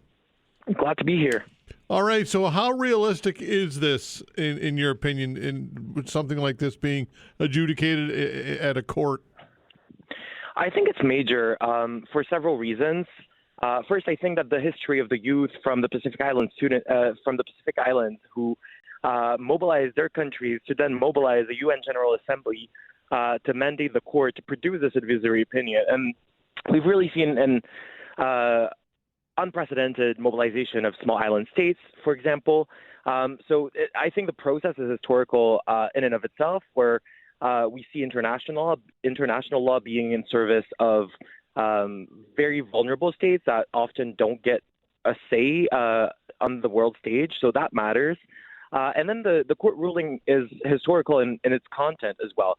So what it says very clearly is that climate obligations under the Paris Agreement, but also under international customary law, which means it applies to all states and not just the states that have ratified specific treaties, that those climate obligations are mandatory in their character, that it's not voluntary. Climate action is not something that states can do out of the goodness of their heart by virtue of the various international law instruments, but rather it is obligatory that they have to fulfill those obligations.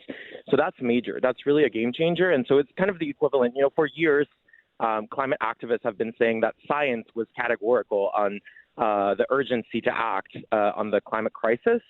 And now after this advisory opinion, we can say that international law is crystal clear that states, and especially high-emitting, rich, industrialized states, really ought to come through on the climate crisis.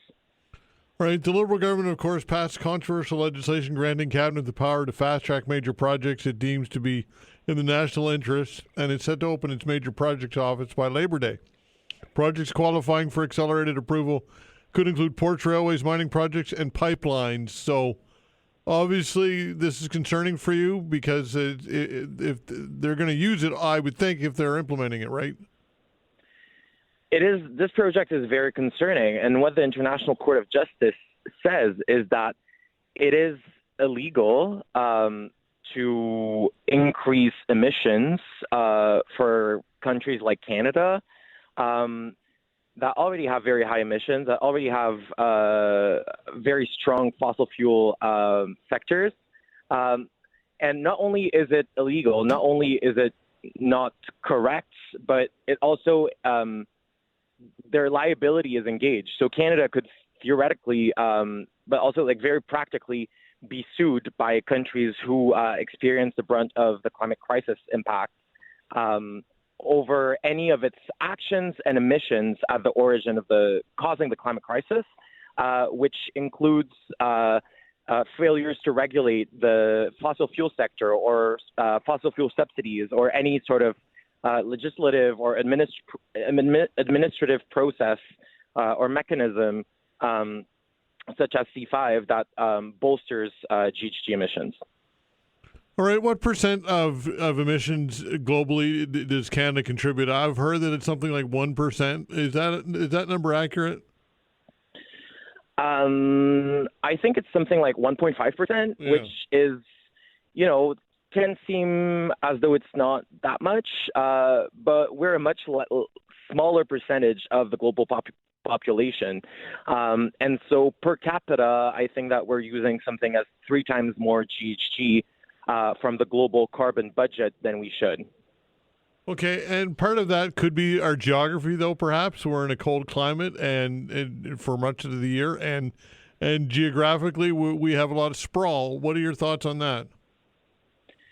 I mean, that's a big question. And yes, I mean, it is a big country. There's realities just from transportation that are obviously complex, but there's a lot of equally vast countries that have much lesser emissions. So the issue here and what would engage Canada's liability in front of an international tribunal as a result of that ruling is really the federal government's, for example, active promotion of fossil fuel development, and that also includes provincial governmental action.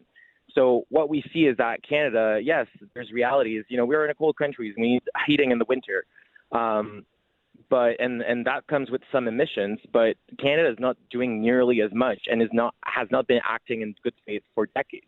And what this ruling says is that states that claim to care about the rule of law, such as Canada does, really ought to do better and to listen to science. And science really has to be the compass here. Because is it realistic to drastically reduce emissions? For me, is not the question at hand. Is it realistic not to? Is another question. I live in Montreal, and we never had wildfire smoke. We never felt wildfire smoke before we did for the first time 3 years ago, and now we've been breathing very toxic air all summer. So really, Canadians are feeling the impact, and it's about solutions that are just, and it's about, a very quick action item is to stop subsidizing the profits of fossil fuel companies that, we don't benefit from, and we pay through our taxes. Through our taxes. Okay, you say we don't benefit from, but there is massive revenue, and I get it that there's the cost of the environment and all that. But just talking dollars and cents, I mean, to say that there's no economic thrust created from the energy sector. That's just not true, is it? I mean, let's be realistic. Yeah, that's not what I meant to say, to be clear. I meant to say that subsidizing the private profits of fossil fuel companies is not to Canadians' advantage. Okay, so when you say subsidizing, explain for those who don't know how it's subsidized. For example, companies are there to make profits, and governments should be there to, the International Court of Justice has said that they ought to regulate the fossil fuel sector and to bring down their emissions in line with the scientific urgency and the scientific evidence. So what this means concretely is that, Canada, for example, we, under the veil of environmental action, Canada will subsidize the fossil fuel industry, for example, to bring down its emissions. But they've already made massive profits that, those dollars just go to shareholders at the end of the day. And so that's one of the many questions. And the questions that you raise are much broader. And, what I want is for us to be able to have democratic participation and to really figure it all out together. So it's not for me to say that, what exactly Canada should do, and the court is not saying exactly what Canada should do, but there is an obligation of conduct. So Canada has to behave in good faith, has to proactively and genuinely attempt to reach its targets, and to go as well to increase its GHG emissions reduction targets through time. And then how exactly we do it, I think, is a democratic question. And I don't want experts in some office room to figure it out. I think it's people like, it's my relatives, it's my friends, it's everybody in society that has to be involved in that process. And through that, it's a collective project that we need to undertake. And I think that through that we can build a society that's a lot more responsive to the actual needs of people. Okay, south of the border, of course, has a big impact on us, and we know that the tariff war and all that goes with it. But Donald Trump and his drill baby drill, and their complete reversal of a lot of the things that you're talking about. Just quickly, if you can comment on the United States and its shadow that it casts over Canada. I'm sorry, I didn't understand the last bit of that question. All right, the American shadow of Donald Trump and drill baby drill and the reversal of policies when it comes to climate and energy projects. What are your thoughts on that impact on Canada and how we might respond to that? Well, one aspect is I think that trying to compete with the U.S. in the field of fossil fuel development is simply not viable because it requires very large investments and because there is declining demand for this energy. So it's major investments up front that will likely not bring any sort of economic benefit. We see it with the TMX pipeline expansion, and where the federal government has put over $39 billion worth of public money into building a public-owned pipeline that is basically in service of the companies that generate profits through feeding the pipeline with oil. And so, we see what we see also. I think the AO is a testament to the fact that there's a geopolitical power shift in the world, and developing countries are really setting the tone. And what we see is that the world is going to transition to green energy, to renewables. And, is there still fossil fuel expansion? Yes. But how long is it going to last?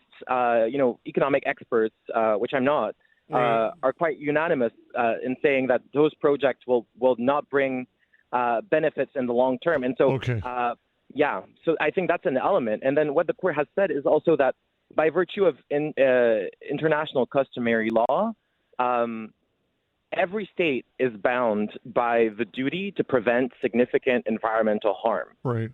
Okay, Albert, So I'm just out of time. Thanks for the chat. I appreciate it. thank you. All right, Have a take good care. one. You got it. Albert Lalonde works for the David Suzuki Foundation. Mayor Andy Fillmore when we come back. Thanks. All right, Andy Fillmore, of course, is the mayor of HRM. Joined us for a quick chat. Mr. Mayor, thanks for joining in the show. We know you're busy. Thank you. Todd, good to be with you, and I'm sorry I missed you yesterday. We had a subcommittee meeting of council go a couple extra hours longer than it should have, but glad to be with you today. Okay, understandable for sure.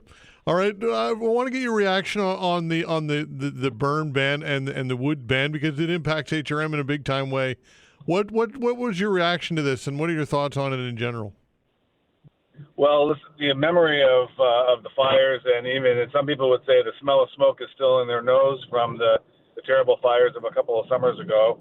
I think I hear from people that it feels like an intense ban. But look, I was at an event for the Canadian Armed Forces this morning in Point Pleasant Park, and that's open along the water. A lot of parks that have open spaces and open fields and are next to lakes or oceans are open. So we've all got all these beautiful beaches. We're surrounded by beaches in HRM, so I think we've got good alternatives, and it's better to take the safe route here. Do you feel as though that perhaps there could have been a little more time or a little more consultation with stakeholders like municipalities? I think the Premier's job is one where he's got to make the tough decisions, and he often has to make them fast. We had that one scare of a fire show up in the woods last week. Luckily, it was contained very quickly, but that easily could have gone the other way. And I think that was we were lucky to have such a gentle reminder from that fire. So I support what he's doing. I'm inconvenienced by it too. I've had to change my plans, but I believe it's the right thing to do. Okay, let's talk about what's going on around council, and I would say that there's division among council and a lot of controversy. Do you think that's accurate? That right now that council is a bit fractured. What are your thoughts? Yeah, we're in a moment of change right now, and as I've said to some of my colleagues, I don't think it would matter who was in the mayor's chair or who was in any one of the council seats. It wouldn't matter because this moment of change is upon us. We're growing faster than we've ever had to before. Congestion's worse than it ever has been before. Productivity is the lowest it's ever been. I mean, we are facing significant 21st century problems, and we're using a governance model that worked great in the 20th century, but it's just not up to the task right now. Okay, so how should it change? How might it be better? Well, I'm looking at the Chamber of Commerce survey that they put out a couple of weeks ago on whether or not some governance changes should be made. And it's pretty clear from the folks that replied to that survey. Let's see, I'll just read a quick quote from it, okay? Sure. From the Halifax Chamber of Commerce. General disillusionment with city governance. Many comments on both sides feel that Halifax Council is ineffective, out of touch, or misaligned with public needs. Widespread call for reform, whether through mayoral powers or council reform. Most agree that something must change in how Halifax is governed. So that's not any one person's fault. That's just the times have caught up with our old way of doing business. And, change is hard. People are always going to resist change, and that accounts for some of the division we're seeing on the council right now. But we're called into this moment, and we've got to meet this moment. All right, strong mayor powers is what we're talking about, right? That is one of the fundamental key components to change. I think you'd agree with that.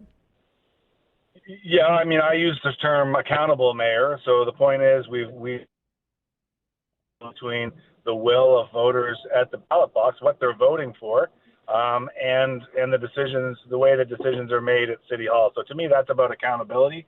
That's making sure that residents know exactly who to blame or who to reward when something goes right or wrong.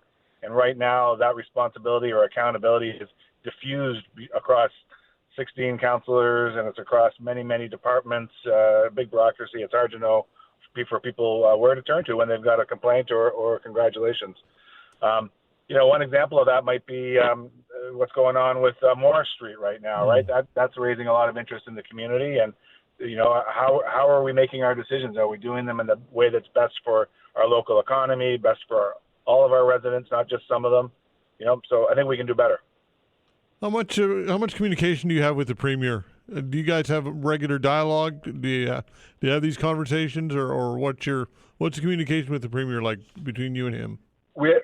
Yeah, we have a very good relationship, very collaborative relationship. We see each other often out at events, and we always take a moment to catch up.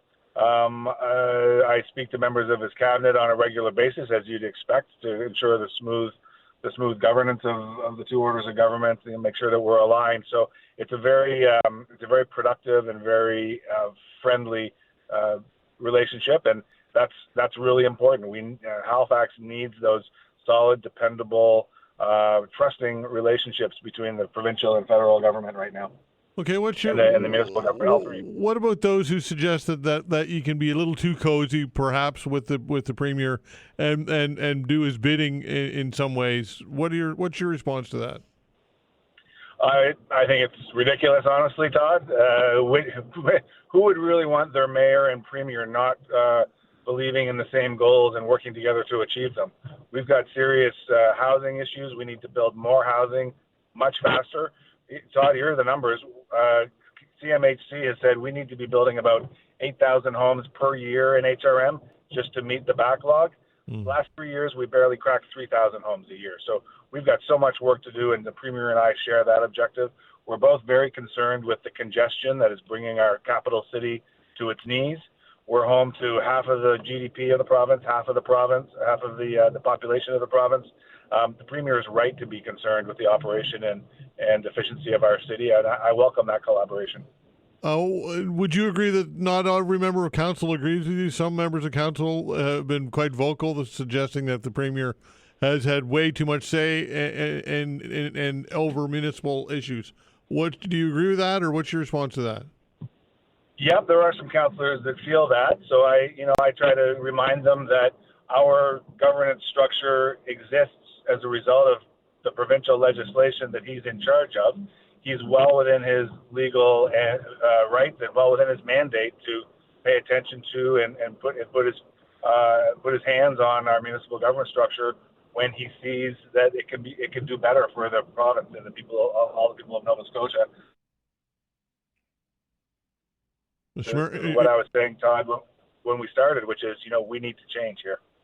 Okay, so our strong mayor powers, or whatever vernacular we want to use, accountable mayor powers, or again, whatever terminology you want to use, is this happening in the fall? I don't know. We won't know what the provincial government decides until the legislature sits and they let us know at that time. I have had conversations with members of the cabinet about it. As you know, I wrote a letter that I made public to Minister Lohr, Minister of Finance. He's Minister of Finance and Minister of Municipal Affairs, telling him that I believe that changes to our governance structure are required, given the pressures that we're under, required to make sure that we can be as good a partner to the provincial government as possible in meeting these challenges of congestion and housing and affordability. And we won't know what they're going to do with that until the day it happens, but we'll see. Mayor Fillmore, appreciate your time. Thanks for doing this. Thanks, Todd. We'll talk again soon. Hopefully a little longer next time. All right. Take care. Thanks so much. Mayor Andy Fillmore, HRM Mayor. Maritime travelers brace for disruption of possible Air Canada strike. We'll discuss this with Moshe Lander when we come back.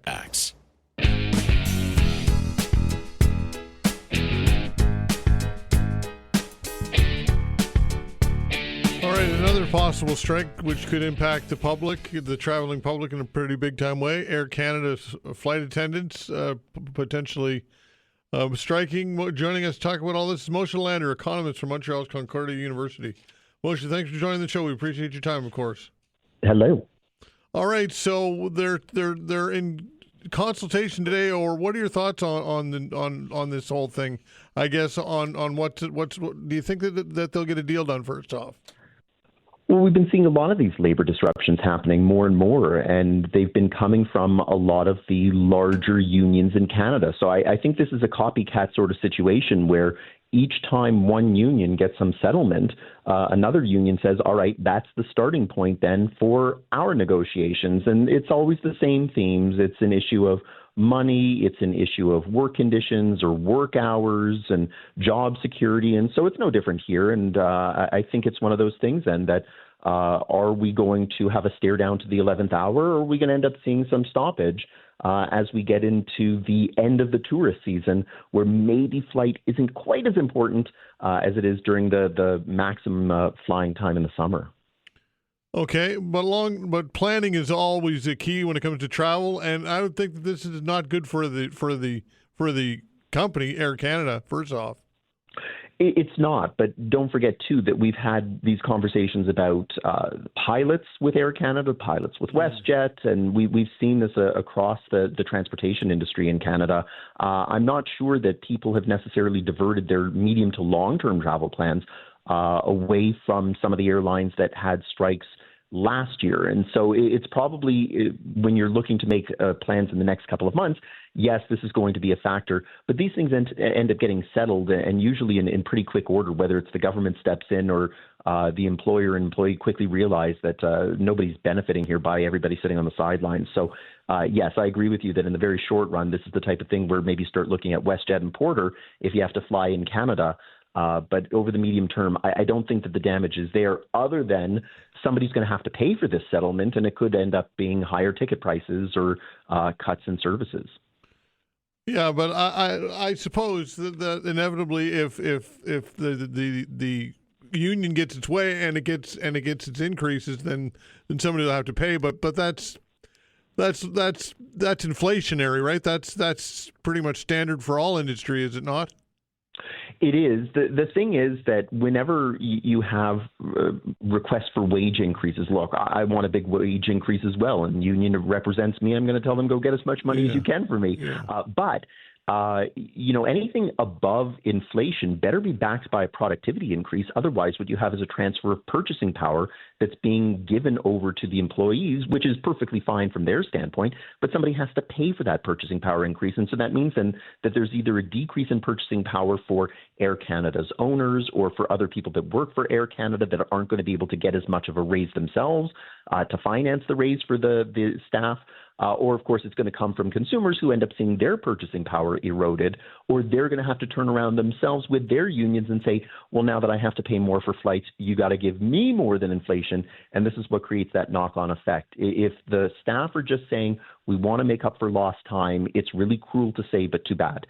If what you're doing is saying, we want to increase our productivity and we want to be paid for that increased productivity, then Air Canada should have no problems handing over that money.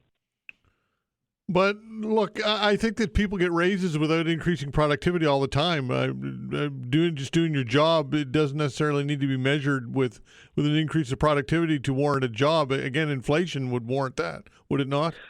Right. So that has been happening in the past, maybe not as much over the last couple of decades, which is why I think a lot of middle to lower income Canadians feel that their life has gotten substantially worse, is because they haven't been able to bargain for more than inflation. If inflation is 2% and you go ask your boss for 3%, then that means that you've asked for an increase in purchasing power. So from the boss's standpoint, if they can increase prices by only 2%, because that's what inflation is, but they're paying you 3% more, that's eating away at their bottom line. And so it's taking out of their purchasing power. So it's a transfer that's happening.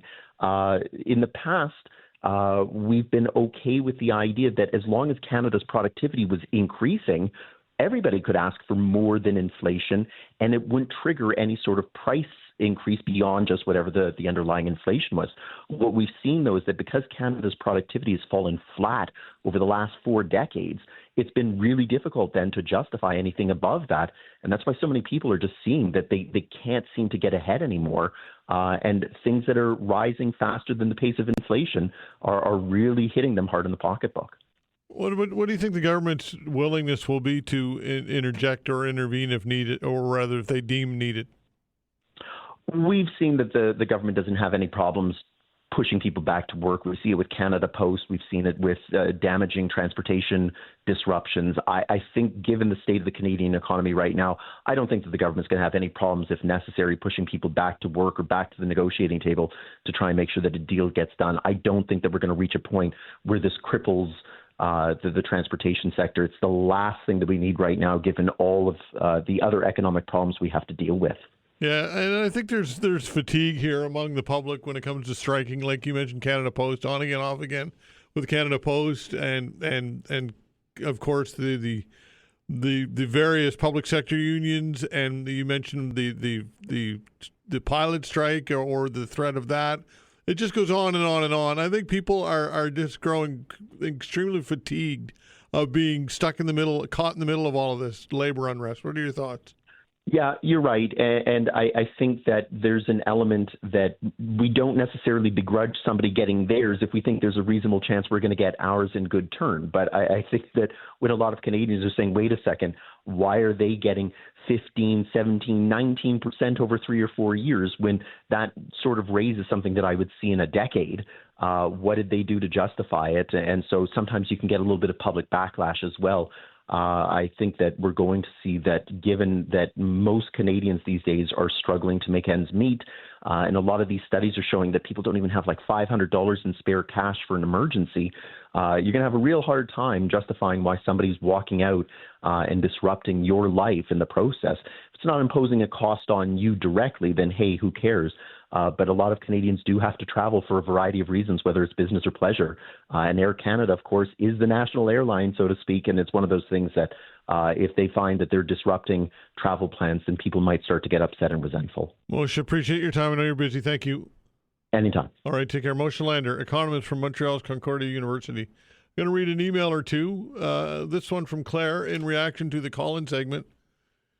Claire says, I 100% agree with the fire ban. Makes sense and sounds very reasonable. The ban on ATVs also makes sense. However, banning walking or biking on a suburban or urban trail because of the potential for fire is bizarre. How can a fire be started if I walk on an urban trail? Is the Premier and his supporters suggesting that I carry matches and kindling with me? That I'm a hazard? I don't smoke. I've never spontaneously combusted, so how could I pose a threat? I hear exaggerated claims about arson and kids with matches. These incidents involve troubled individuals who would set fire to anything, anywhere. Their dysfunction and threat to society has nothing to do with or me or anyone else walking on an urban trail. Their dysfunction has no boundaries. Therefore, a sign saying do not enter this park means nothing to them. They would enter the park with the accelerant and matches at hand. For politicians and bureaucrats and their supporters to suggest that normal, decent Nova Scotians have anything similarities to an arsonist is frankly offensive. I personally think that this is overreach and has lost Tim Houston the next election. That comes from Claire. Let's see.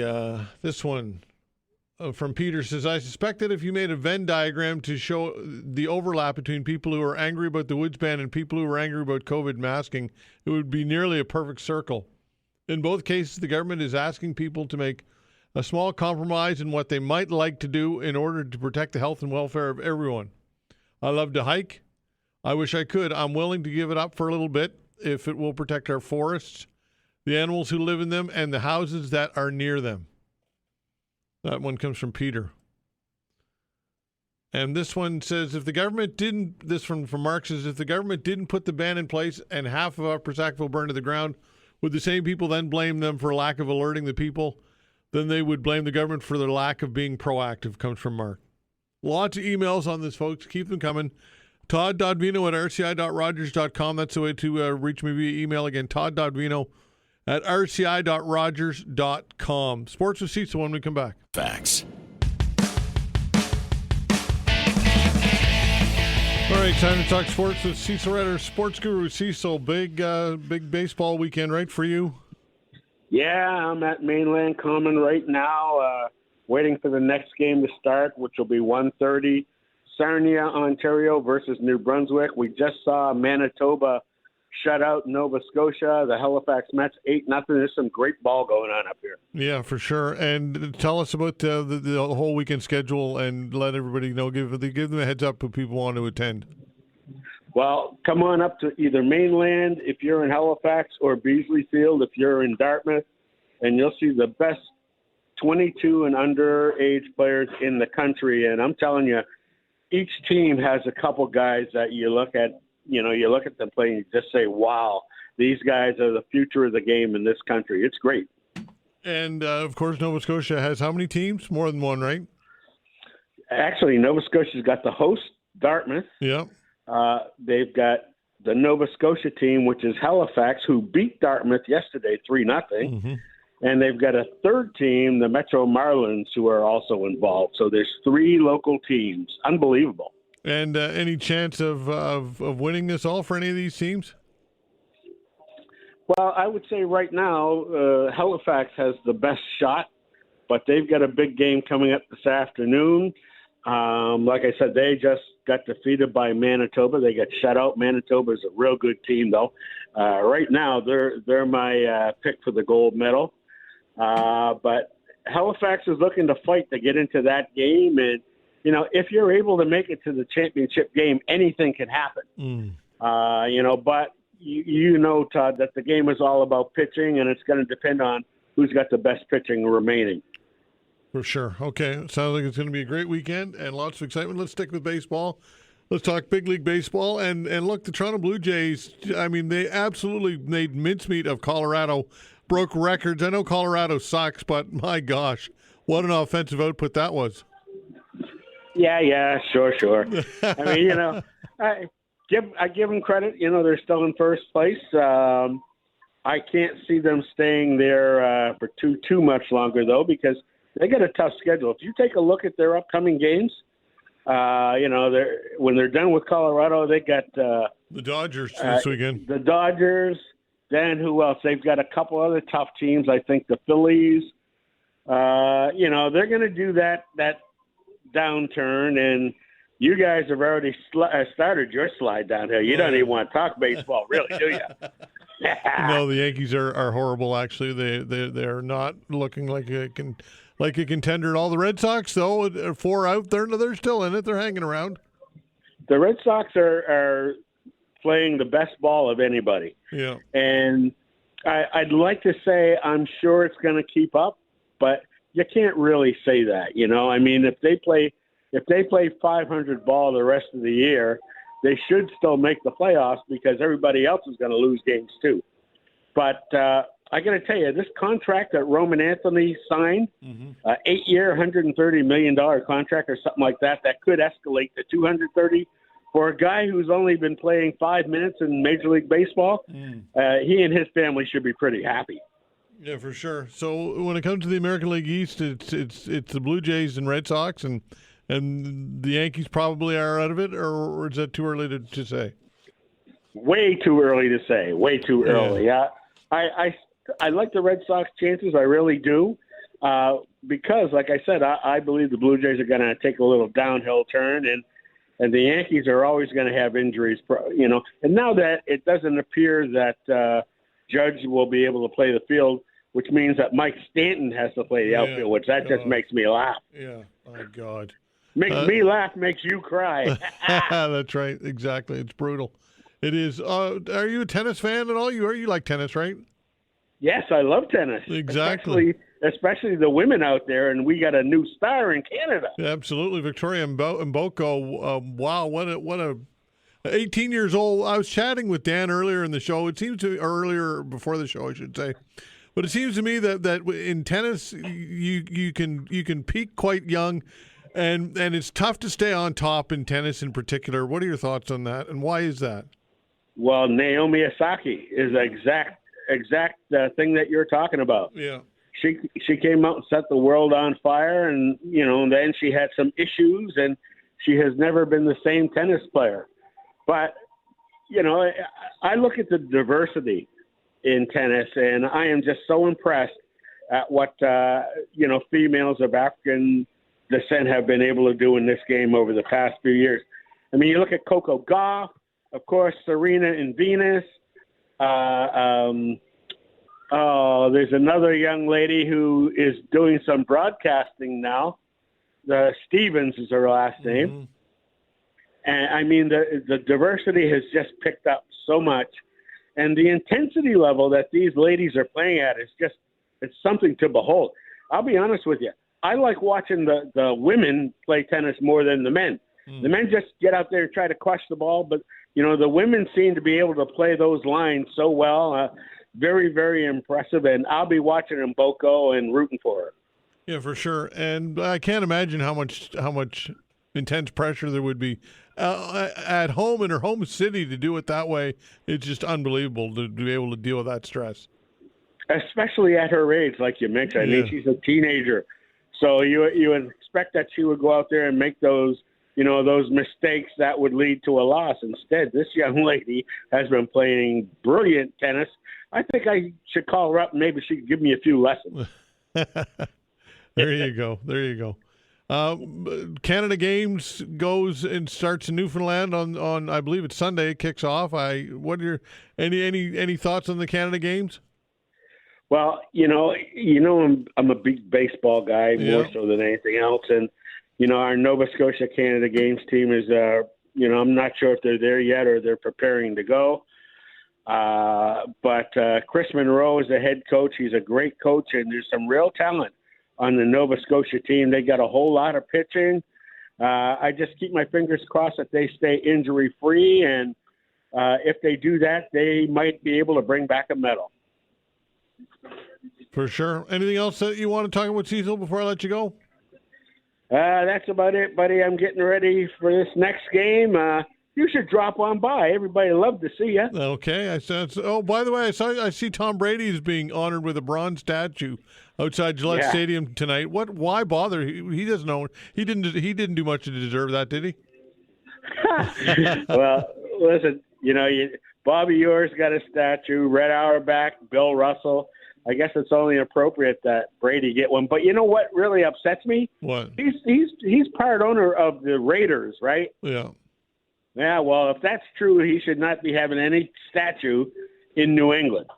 As long as he's part of another team, no, I can't handle that. Sorry. Okay, pal. Have a great weekend at the ball. Thanks for doing it. All right. Talk soon. Okay, take care. Cecil Wright, our sports guru. And yeah, Tom Brady, I mean, look, the greatest of all time, I would say that's pretty accurate. As much as I dislike the New England Patriots, being a Jets fan, of course, they beat up on the Jets so badly over the years, as everybody has, actually. So I dislike the entire league because everybody beats up on my New York Jets. But Tom Brady and a bronze statue outside Gillette Stadium tonight, the first player in Patriots history to receive one. The unveiling comes ahead of New England's preseason game against Washington, with Brady set to address fans during the ceremony. Gates open 4 hours early to accommodate the expected crowd. I didn't know that Tom Brady was a part owner of the Raiders. So that's interesting. Nonetheless, thanks everybody for listening. We appreciate it very much. Busy this week on the phones.